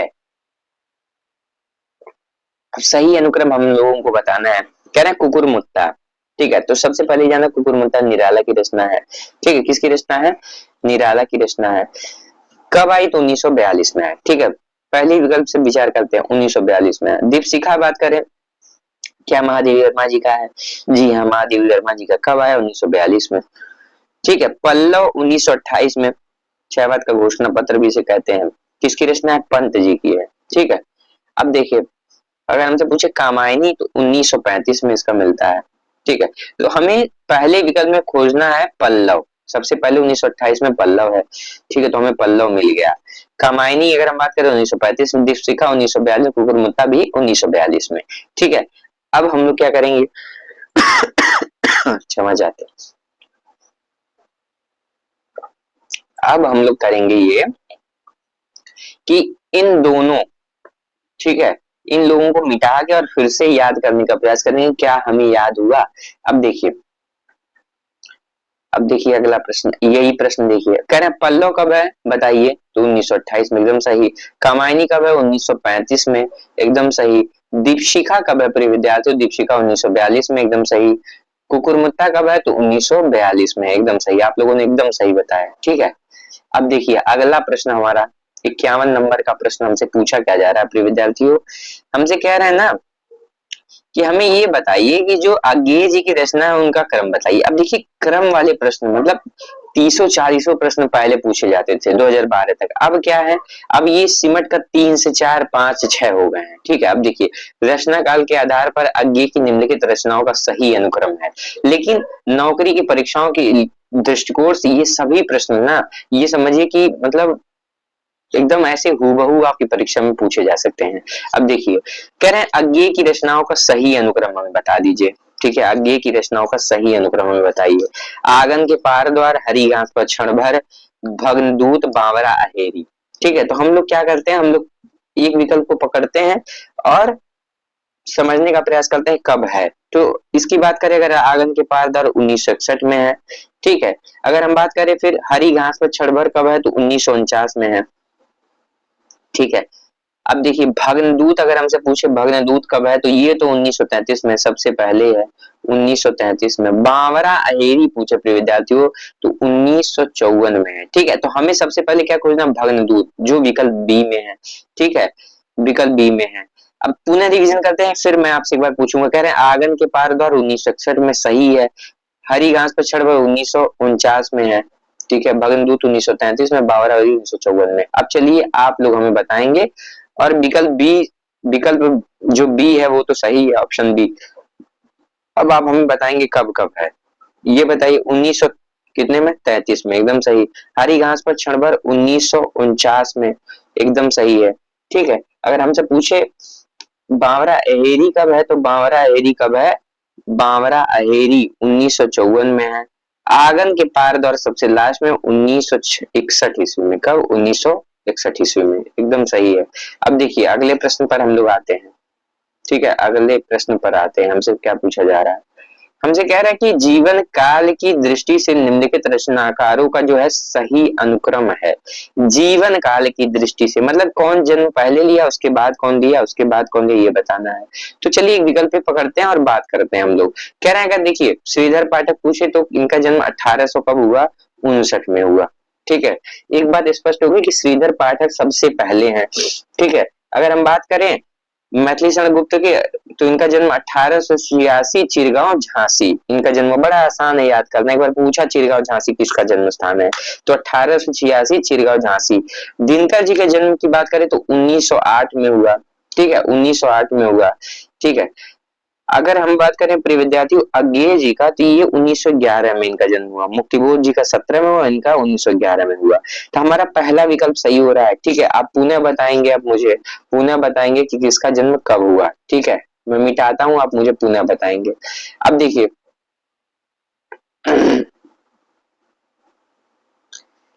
श्रीधर पाठक जी का जन्म कब हुआ, तो सर 1859 में हुआ। मैथिली शरण गुप्त का बताइए 1886 में। दिनकर जी का 1908 में, एकदम सही। अगर हमसे पूछे अज्ञेय जी का जन्म कब हुआ, तो प्रिय विद्यार्थियों अज्ञेय जी का जन्म 1911 में हुआ। कब हुआ? 1911 में हुआ। हमारा पहला विकल्प क्या है? सही है। अब देखिए अगला प्रश्न हमसे क्या कह रहे हैं। हमसे कह रहे हैं रचना काल की दृष्टि से, ठीक है, रचना काल की दृष्टि से निम्नलिखित कविताओं का सही अनुक्रम बताइए। हमसे हमसे कह रहे हैं कि रचना काल की दृष्टि से निम्नलिखित कविताओं का सही अनुक्रम बताइए। अब देखिए पटकथा भी किसका है? तो धूमिल जी का है। सरोज स्मृति है अषाढ़ वीणा गे जी का। अंधेरे में मुक्तिबोध का। सरोज स्मृति किसका है? तो ये निराला जी का है। अब देखिए हमें कह रहा है कि इसको रचना काल से आप लगा के हमें बताइए। ठीक है, अब देखिए ऐसे प्रश्न अगर आज पूछ लिए जाए परीक्षा में 20-30 प्रश्न अगर नौकरी की परीक्षा में, तो सब क्या है, सभी लोग हो जाएंगे परेशान। अब देखिए सबसे पहले क्या है, सरोज स्मृति कब है? 1935 में है। ठीक है, तो सरोज स्मृति को खोजते हैं हम लोग। सरोज स्मृति कब है? 1935 में है। ठीक है, अषाढ़ वीणा की बात करें प्रिय विद्यार्थियों कब है? तो जब आंगन के पार द्वार था। ठीक है, 61 में है। अंधेरे में किसकी रचना है? मुक्तिबोध की है। कब है? 64 में है। ठीक है, 64 में है। चांद का मुंह टेढ़ा में संकलित है। अब देखिए पट कथा हमसे पूछे तो सुदामा पांडे धूमिल का है। ये कब है? 1972 में है प्रिय विद्यार्थियों। कब है? 1972 में। आइए रिवीजन करते हैं, पुनः रिवीजन करते हैं, तब चीजें तैयार होंगी। अगर हमसे पूछे सरोज स्मृति कब है, तो 1935 में है। ठीक। अषाढ़ वीणा कब है? तो 1961 में है। अंधेरे में कब है? तो अंधेरे में 1964 में है। और पटकथा 1972 में। किसकी रचना है? देखिए पटकथा रचना भी इम्पोर्टेंट है, क्योंकि हम क्या चर्चित नहीं, हम लोगों ने पढ़ा संसद से सड़क तक कल सुनना मुझे उनकी है। लेकिन ध्यान देना होगा हमें कि ये परीक्षा में अगर प्रश्न बन गया तो हमसे गलत हो सकता है। पटकथा काव्य, ठीक है, किसका है? तो धूमिल का 1972 में। कब? 1972 में। अब देखिए अगला प्रश्न हमारे सामने हमसे पूछ रहे हैं ना कि हमें ये बताइए रचना काल की दृष्टि से निम्नलिखित कृतियों का सही अनुक्रम क्या है। ठीक है, अब देखिए कह रहे हैं सतरंगे पंखों वाली किसका है? सबसे पहले ये तो महत्वपूर्ण है, नागार्जुन जी का है। ठीक है, अगर हमसे पूछे युकी गंगा किसका है, तो केदारनाथ अग्रवाल जी का। फूल नहीं रंग बोलती, ये तो सारी रचनाएं भी पूछ लेते हैं, केदारनाथ अग्रवाल का है। ठीक है, इसे सोवियत लैंड मिला है। मिट्टी की बारात सुमंगल सिंह सुमन जी का है। और इस पर भी क्या मिला है? मिट्टी की बारात पे अगर विद्यार्थियों में सही हूं तो इस पर भी सोवियत लैंड पुरस्कार मिल चुका है। मतलब देखिए 2 सोवियत लैंड पुरस्कार वाली रचना। ठीक है, अब हमसे पूछ ये रहा है ना, हमें क्रम बताइए। तो फूल नहीं रंग बोलते कब है? तो क्या 1965 में है? हाँ सर 1965 में है। अगर हमसे पूछे मिट्टी की बारात कब है, तो मिट्टी की बारात 1972 ईस्वी में। कब है? 1972 ईस्वी में है। अब देखिए तो मान लीजिए, अब देखिए सतरंगे पंखों वाली हमसे पूछ लिया। ठीक है, तो ये कब है? तो 1959 में है। ठीक, 1959 में है। युग की गंगा हमसे पूछ ले तो 1952 में, अगर मैं सही हूँ। ठीक है, 1947 में है। ठीक है, कब है युग की गंगा? कब है? तो युग की गंगा 1947 में है। ठीक, 1947 में है। फूल नहीं रंग बोलते, फूल नहीं रंग बोलते 1965 में है। और मिट्टी की बारात अगर हम बात करें तो 1972 में है। ठीक है, अब देखिए ये विकल्प ए और विकल्प बी एकदम करीबी विकल्प है, लेकिन विकल्प बी सही जा रहा है, क्योंकि युग की गंगा सबसे पहले होगी 47 में। ठीक है, अब देखिए हम लोग पुनः मिटा के और इसे याद करने का प्रयास करते हैं कि युग की गंगा किसकी है। तो पहले देखिए रचना भी पूछ सकता है, युग की गंगा किसकी है? तो युग की गंगा प्रिय विद्यार्थी केदार अग्रवाल की। कब आया? 1947 में, एकदम सही। सतरंगे पंखों वाली अगर हमसे एग्जाम में पूछे कब आया? 1959 में, नागार्जुन जी का है। फूल नहीं रंग बोलते, इसमें सोवियत लैंड मिला है। केदार ये किसका है? तो ये केदारनाथ अग्रवाल जी का है। ठीक, कब आया? तो 65 में आया। 72 में कौन सा था? तो मिट्टी की बारात थी। किसका है? तो शिवमंगल सिंह सुमन का। हमारा विकल्प बी जो है ना वो सही हो गया। विकल्प बी जो है हमारा सही हो गया। अब देखिए अगला प्रश्न से पूछ रहे हैं ब्राह्मी लिपि के विकास का अनुक्रम बताइए। ब्राह्मी लिपि के विकास का अनुक्रम क्या है? क्या ब्राह्मी लिपि है, गुप्त लिपि है, कुटिल लिपि है, देवनागरी लिपि है? कैसे क्या विकास क्रम है हमें ये बताना है आपको। ठीक है, तो सबसे पहले देखिए ब्राह्मी लिपि है। ब्राह्मी लिपि 2 भागों में बंटती है, दक्षिणी शैली और उत्तरी शैली। दक्षिणी शैली में तमिल तेलुगु कन्नड़ ये सब आते हैं। उत्तरी शैली है, उत्तरी शैली फिर 2 भागों में बंटती है। ठीक है, हाँ उत्तरी शैली, उसके बाद उत्तरी शैली क्या आती है? गुप्त लिपि, गुप्त के बाद कुटिल लिपि। ठीक है, कुटिल लिपि इसी को क्या कहते हैं हम लोग? सिद्ध मातृका लिपि भी कहते हैं। ठीक है। अब उसके बाद फिर देवनागरी आती है, तो हमें क्रम बताना है। तो हमारा देखिए विकल्प अगर ए की बात करें प्रिय विद्यार्थियों, देखिए सबसे पहले ब्राह्मी लिपि है, गुप्त काल में दो भागों में दक्षिणी शैली उत्तरी शैली में बटी, ठीक है। मान लीजिए ब्राह्मी लिपि हमारा, ठीक है, इसको लेकर हम लोग समझते हैं। तो दो भागों में बटी, कौन सी, दक्षिणी शैली और उत्तरी शैली, ठीक है। उत्तरी शैली से बना आपका गुप्त लिपि चौथा मतलब चौथी पांचवी सदी में, ठीक है, गुप्त लिपि। अब गुप्त लिपि के बाद क्या है, कुटिल लिपि है छठवीं सदी में। कुटिल लिपि है, कुटिल लिपि। अच्छा, कुटिल लिपि उसके बाद दो भागों में बंटती है, देवनागरी और शारदा। तो देवनागरी, तो हमें देखिए पहले ब्राह्मी हो गया, फिर क्या आया, गुप्त आया, फिर क्या आया, कुटिल आया, ठीक है, गुप्त आया फिर कुटिल आया।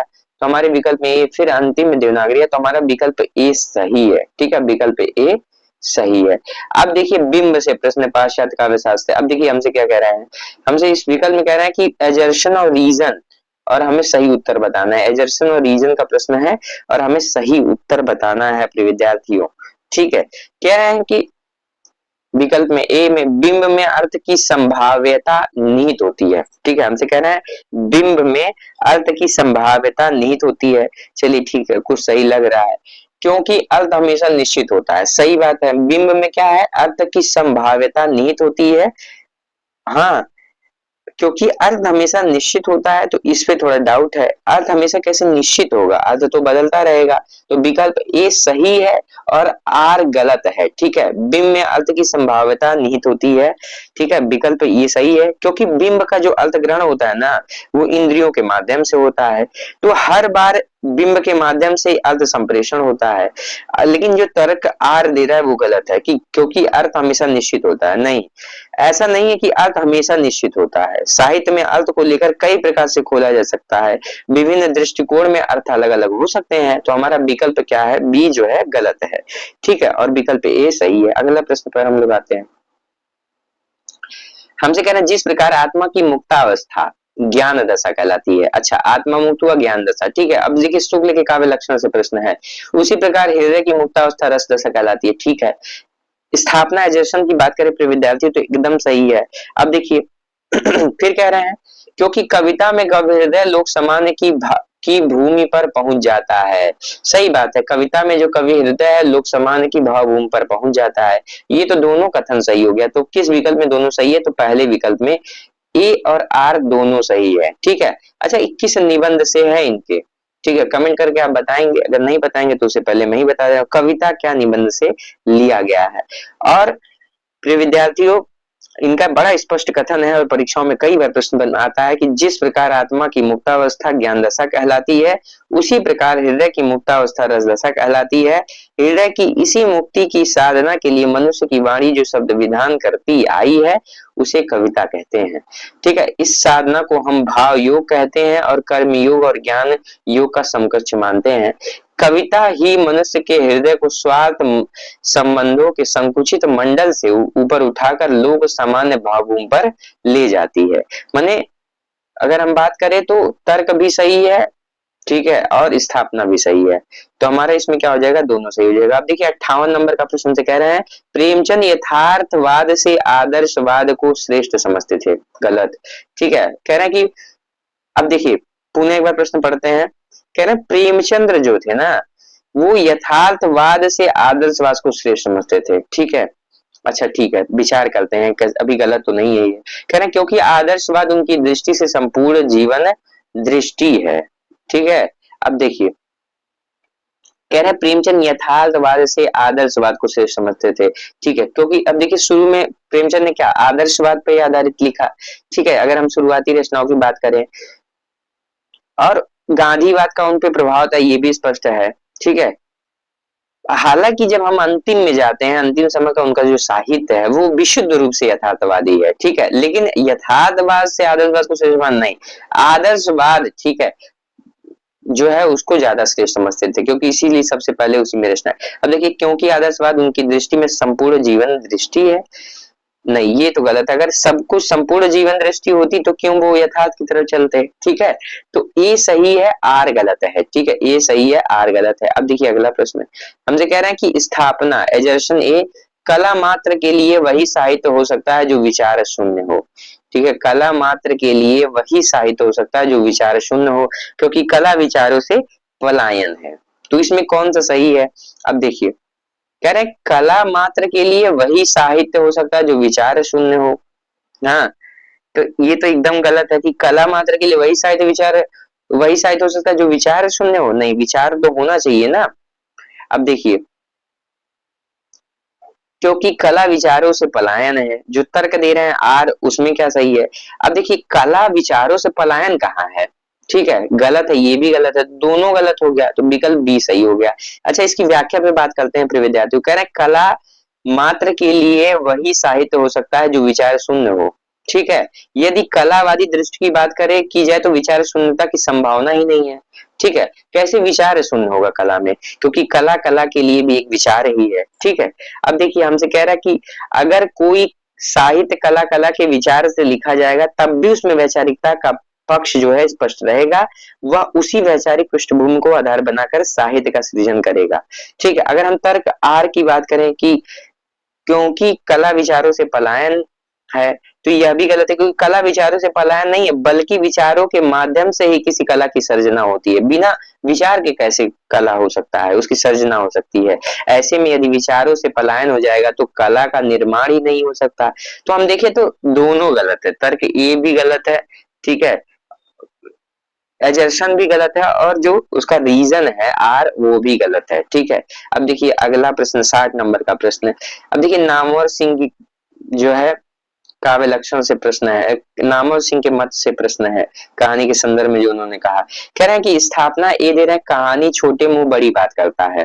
ठीक है, हमसे कह रहे हैं कि कहानी छोटे मुंह बड़ी बात करता है क्योंकि कहानी लघु जीवन खंड के माध्यम से एक संपूर्ण जीवन बोध का या सही को प्रकाशित करती है। तो सही बात है, कहानी छोटे मुंह बड़ी बात करता है, ये एकदम सही है, एजर्शन ये सही है। और ये मत भी है।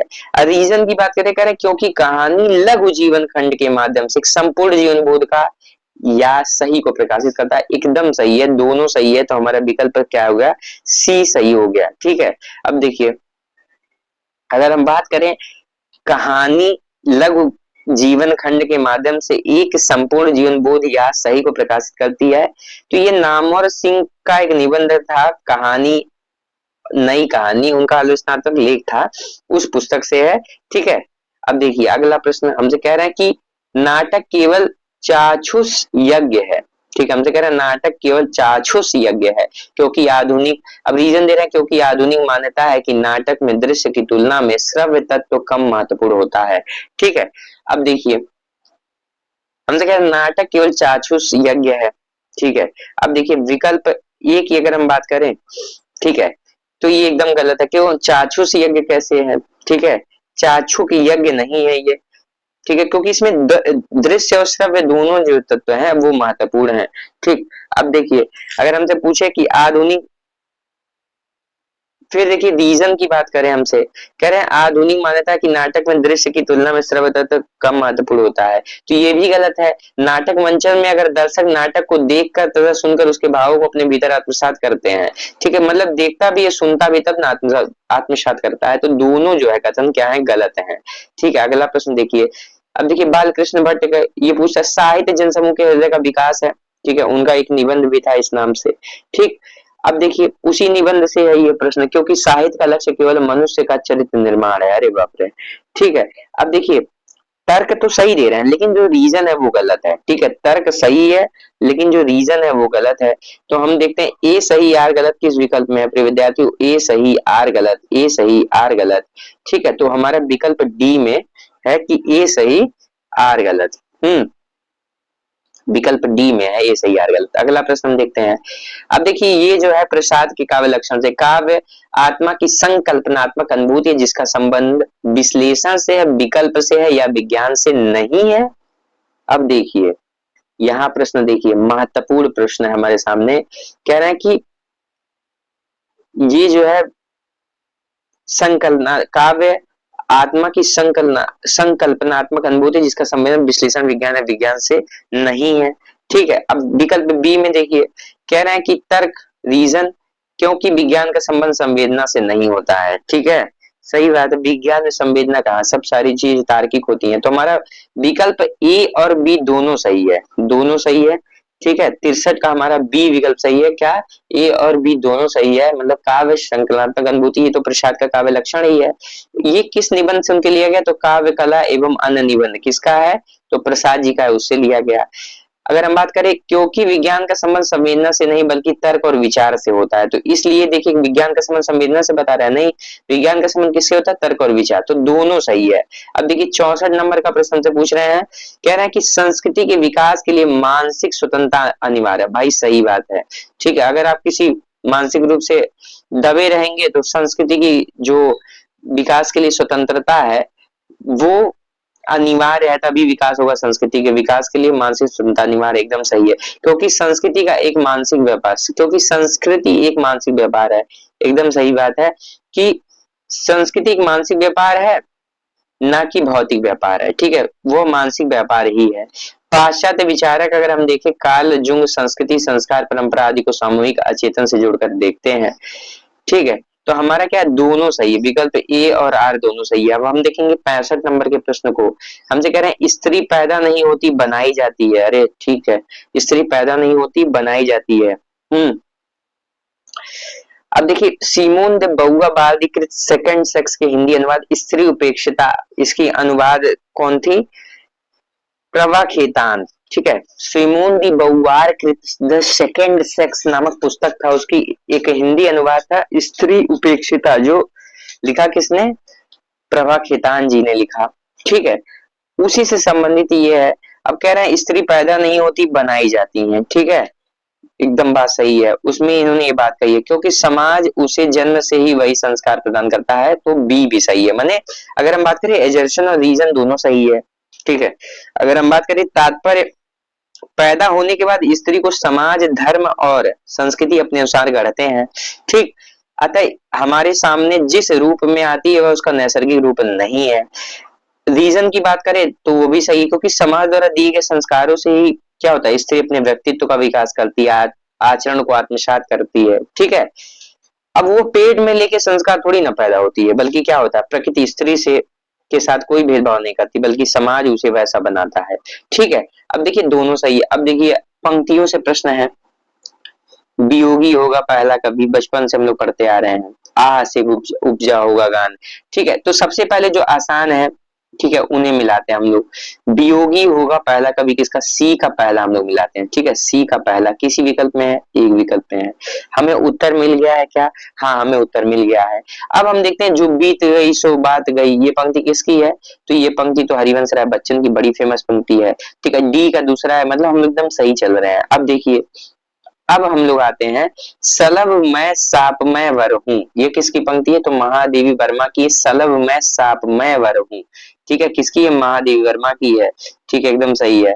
अब हमसे देखिए, दुख ही जीवन की कथा रही, क्या कहूं अब जो नहीं कही। ठीक है, अब ये निराला जी का है, किसमें कहते हैं, सरोज स्मृति में ये सारी बात कहते हैं। ठीक है, तो बी का तीसरा, तो हमारा विकल्प सी सही जा रहा है। पुनः रिवीजन करते हैं प्रिय विद्यार्थियों, अगर हमसे पूछे सलभ मैं साप मैं वर हूं किसकी पंक्ति है, तो यह पंक्ति किसकी है, महादेवी वर्मा जी की है। पंक्ति किसकी है, महादेवी वर्मा। दुख ही जीवन की कथा रही, निराला जी की पंक्ति। वियोगी पहला कभी, आस उपजा होगा गान, सुल्तान पंत का। जो बीत गई सो बात गई, बच्चन सिंह सॉरी हरिवंश राय बच्चन की पंक्तियां हैं। अब देखिए अगला प्रश्न,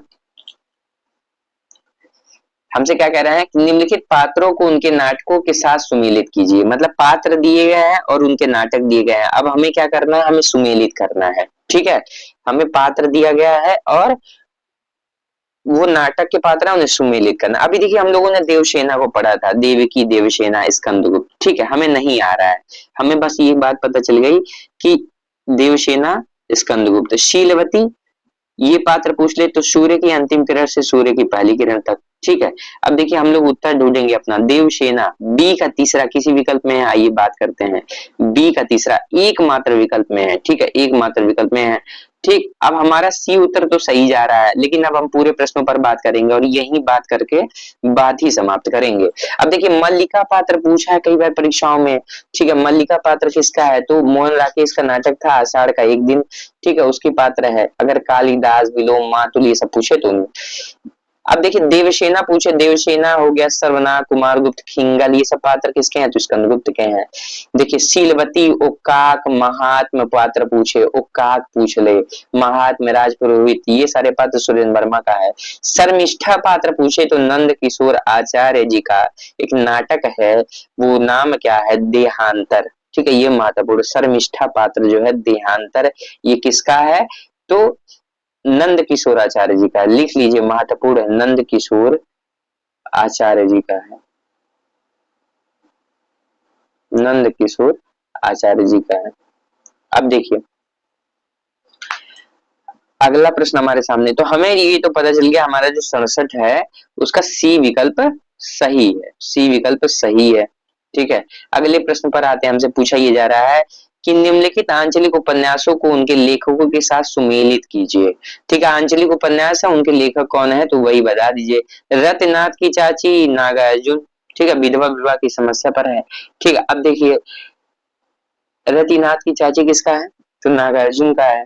ठीक है, परती परिकथा 1957 में किसका है? तो ये तो भाई साहब रेणु जी कहाँ है? रेणु जी यहाँ है। कब तक पुकारू रांगे राघव जी का?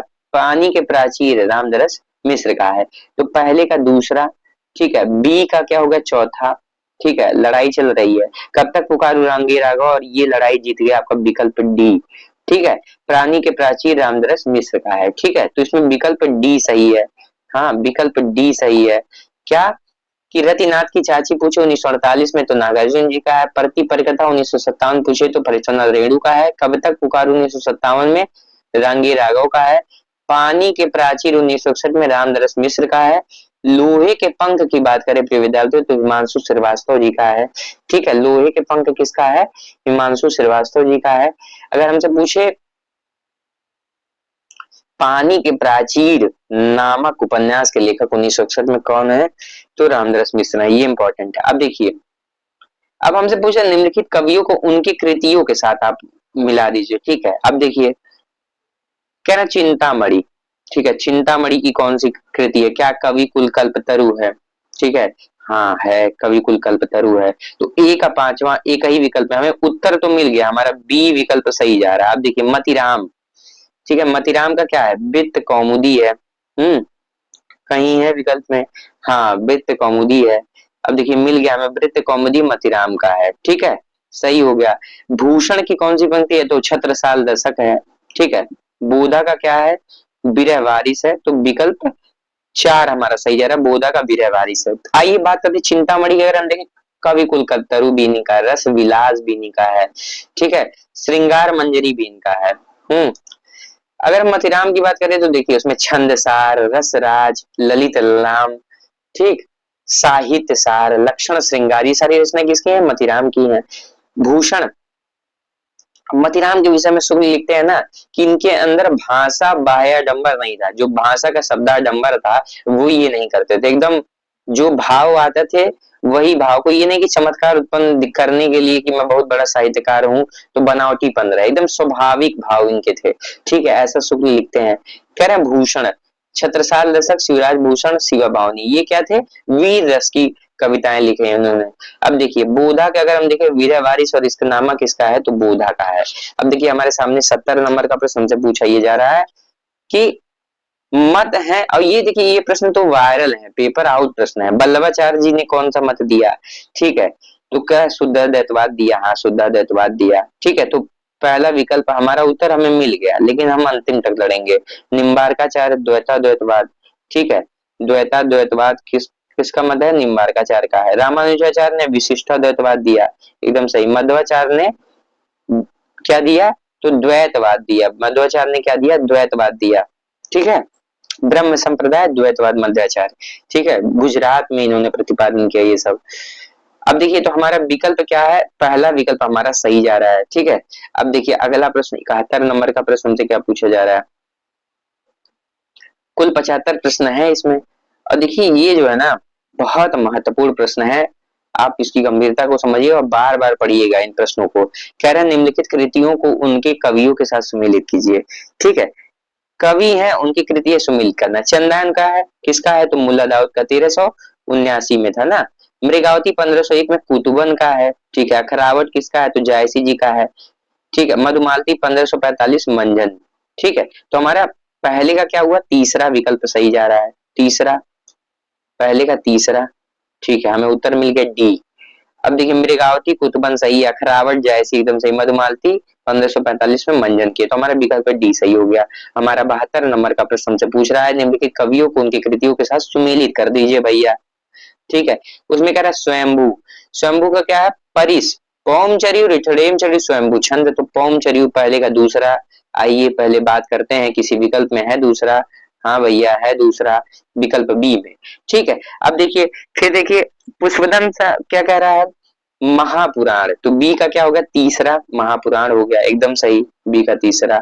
अब्दुल रहमान संदेश रासक खंड का, ठीक है, अभ्रंश भाषा। अब देखिए सबरपा का क्या है, सबरपा का चर्या पद है, चर्या गीत किसका है, तो सारपा का है, तो डी का पचवा हो गया। तो हमारा विकल्प बी क्या हो गया, 72 नंबर के प्रश्न में विकल्प बी सही हो गया। अब देखिए भाषा की उत्पत्ति के संबंध में निम्नलिखित सिद्धांतों को उनके प्रतिपादकों के साथ सुमिलित कीजिए, और ये प्रश्न अगर आज पूछ लेना तो बहुत लोग पस्त होने वाले हैं। ठीक है, भाषा की उत्पत्ति के संबंध में हमसे कह रहा है कि निम्नलिखित सिद्धांतों को उनके प्रतिपादकों के साथ सुमेलित कीजिए। ठीक है, अब देखिए कह रहे हैं धातु सिद्धांत। ठीक है, हमसे कह रहे हैं धातु सिद्धांत किसने दिया, क्या हेज ने दिया, ठीक है, हेज ने दिया। फिर कह रहे हैं यो हे हो सिद्धांत किसने दिया, न्वारे ने दिया। अब इसको रट लीजिएगा, न्वारे ने दिया। ठीक है, भाषा की उत्पत्ति के संबंध में जो निम्नलिखित हे यो हे हो सिद्धांत न्वारे ने दिया। ठीक है, धातु सिद्धांत किसने दिया, तो धातु सिद्धांत हेज ने दिया। ठीक है, अब देखिए हमें उत्तर तो मिल गया, सी विकल्प सही है, लेकिन ध्यान दीजिए इसको याद करना होगा, और इसको हम लोग याद, इंगित सिद्धांत राय, इंगित सिद्धांत किसने दिया, राय ने दिया। संपर्क सिद्धांत रेवेज ने दिया, संपर्क सिद्धांत रेवेज ने दिया। ठीक है, तो हमारा विकल्प कौन सा सही जा रहा है, विकल्प डी जो है, हाँ विकल्प डी सही जा रहा है। धातु सिद्धांत किसने दिया, तो धातु सिद्धांत किसने दिया, हेज ने दिया। ठीक है, विकल्प सी सही जा रहा है, हेज ने दिया, यूहे सिद्धांत न्यारे ने दिया। ठीक, अब देखिए इंगित सिद्धांत राय ने दिया और संपर्क सिद्धांत रेवेज ने दिया। ठीक है, तो विकल्प सी ही सही जा रहा है। अब देखिए पुनः याद करते हैं, धातु सिद्धांत किसने दिया, तो धातु सिद्धांत विद्यार्थियों किसने दिया, तो धातु सिद्धांत अगर हमसे पूछे तो हेज ने दिया। किसने दिया, हेज ने दिया। हमसे पूछे ये यो हे हो सिद्धांत किसने दिया, तो न्यारे ने दिया। यो हे हो सिद्धांत किसने दिया, तो न्यारे ने दिया। अब देखिए इंगित सिद्धांत राय ने दिया, संपर्क सिद्धांत किसने दिया, रेवेज ने दिया। अब देखिए अगला प्रश्न रस निष्पत्ति से प्रश्न हमारे सामने, और इसके बाद हमारा अंतिम प्रश्न होगा। अब देखिए कह रहा निम्नलिखित आचार्यों को उनके सिद्धांतों के साथ सुमेलित कीजिए। भट्ट लोलट ने कौन सा सिद्धांत दिया, तो उत्पत्तिवाद, ए का पचवा, हमें उत्तर मिल गया बी। ठीक है, अब हम अंतिम तक लड़ेंगे। शंकुक अनुमितिवाद, ठीक है एकदम सही। भट्टनायक भुक्तिवाद, ठीक है तीसरा सही है। अभिनव गुप्त अभिव्यक्तिवाद दूसरा विकल्प सही है। तो हमारा दूसरा देखिए, भट्ट लोलट ने उत्पत्तिवाद नामक सिद्धांत दिया, शंकुक ने अनुमितिवाद नामक सिद्धांत दिया, भट्टनायक की बात करें भुक्तिवाद, अभिनव गुप्त अभिव्यक्तिवाद नामक सिद्धांत दिया। अब हमारा 75 नंबर का प्रश्न है, पत्रिकाओं से प्रश्न है प्रिय विद्यार्थियों, बहुत महत्वपूर्ण प्रश्न है कि निम्नलिखित पत्रिकाओं को उनके संपादकों के साथ सुमेलित कीजिए। प्रतीक पत्रिका किसकी है, विशाल भारत किसकी है, करमवीर, चांद, ठीक है ये पत्रिकाएं किसकी हैं। तो हम प्रतीक की बात करें तो ये अज्ञेय की पंक्ति है। ये किसकी पत्रिका है, तो अज्ञेय जी की है। विशाल भारत की अगर हम बात करें प्रिय विद्यार्थियों, ठीक है कहीं दिख रहा है बनारसी दास चतुर्वेदी, हाँ बनारसी दास चतुर्वेदी दिख रहा है। 1928 में कहां से निकलती थी अभी हम लोग बात करेंगे। करमवीर की बात करें तो माखन लाल चतुर्वेदी की है। ठीक है, करमवीर की बात करें तो माखन लाल चतुर्वेदी की। चांद पत्रिका का संबंध किससे है, तो महादेवी वर्मा जी से है। तो पहले का दूसरा, पहले का दूसरा, ठीक है डी उत्तर हमारा सही जा रहा है। बी का पहला सही है, सी का चौथा सही है, डी का तीसरा सही है। ठीक है, अब देखिए हम लोग बात करते हैं प्रिय विद्यार्थियों, बहुत महत्वपूर्ण पत्रिकाएं हैं, कब निकली, कहां से निकली, कैसी थी। ठीक है, तो हम सबसे पहले प्रतीक की बात करते हैं। प्रतीक पत्रिका 1947 में, ठीक है अच्छा 1973 में ये नया प्रतीक नाम से संपादित हुआ। ठीक है, तो 1973 में हुआ ये, लेकिन उससे पहले आप ध्यान दीजिए 1947 में अगर इस पत्रिका का नाम देखे प्रिय विद्यार्थियों तो प्रतीक नाम था। ठीक है, प्रतीक नाम से 1947 में निकली। कहां से निकली ये महत्वपूर्ण है। तो ये जो है द्विमासिक पत्रिका थी, इलाहाबाद से निकली। बहुत महत्वपूर्ण, द्विमासिक। पहली बार आप सुन, त्रैमासिक तो आपने सुना होगा, लेकिन ये द्विमासिक थी। विशाल भारत की बात करें प्रिय विद्यार्थियों 1928 में, कहां से निकली तो दिल्ली कलकत्ता से निकली। ये कैसी पत्रिका थी तो मासिक पत्रिका थी। करमवीर की बात करें तो ये तो माखनलाल चतुर्वेदी की थी, जबलपुर से निकलती थी, साप्ताहिक थी, जबलपुर से। चांद पत्रिका की बात करें तो महादेवी वर्मा जी की थी, साप्ताहिक थी। 1920 ईस्वी में कहां से निकलती थी, साप्ताहिक थी, ये निकलती थी प्रयाग से। पुनः रिपीट करेंगे प्रिय विद्यार्थियों, हम लोग पुनः रिपीट करेंगे इस प्रश्न को, पुनः रिपीट करेंगे जितनी बात हम लोगों ने पढ़ा। सबसे पहले सन लिखते हैं, तो प्रतीक 1947, विशाल भारत 1928, करमवीर की बात करें तो 1920 और चांद भी कब है 1920 है। ठीक है, हम लोगों ने सन पे बात किया। अब कहां से निकलती थी, प्रतीक निकलती थी आपका कहां से, इलाहाबाद से, इलाहाबाद से। विशाल भारत अगर हम देखें तो कलकत्ता से, करमवीर जबलपुर से। ठीक है, चांद कहां से, प्रयाग से। ठीक, कैसी पत्रिका थी तो प्रतीक द्विमासिक थी, इंटरेस्टिंग है। ठीक है, विशाल भारत मासिक थी, करमवीर की बात करें तो साप्ताहिक थी, चांद की बात करें तो ये प्रयाग से साप्ताहिक पत्रिका के रूप में निकलती थी। उम्मीद करते हैं कि आज का वीडियो लेक्चर आपको पसंद आया होगा। जय गुरुदेव।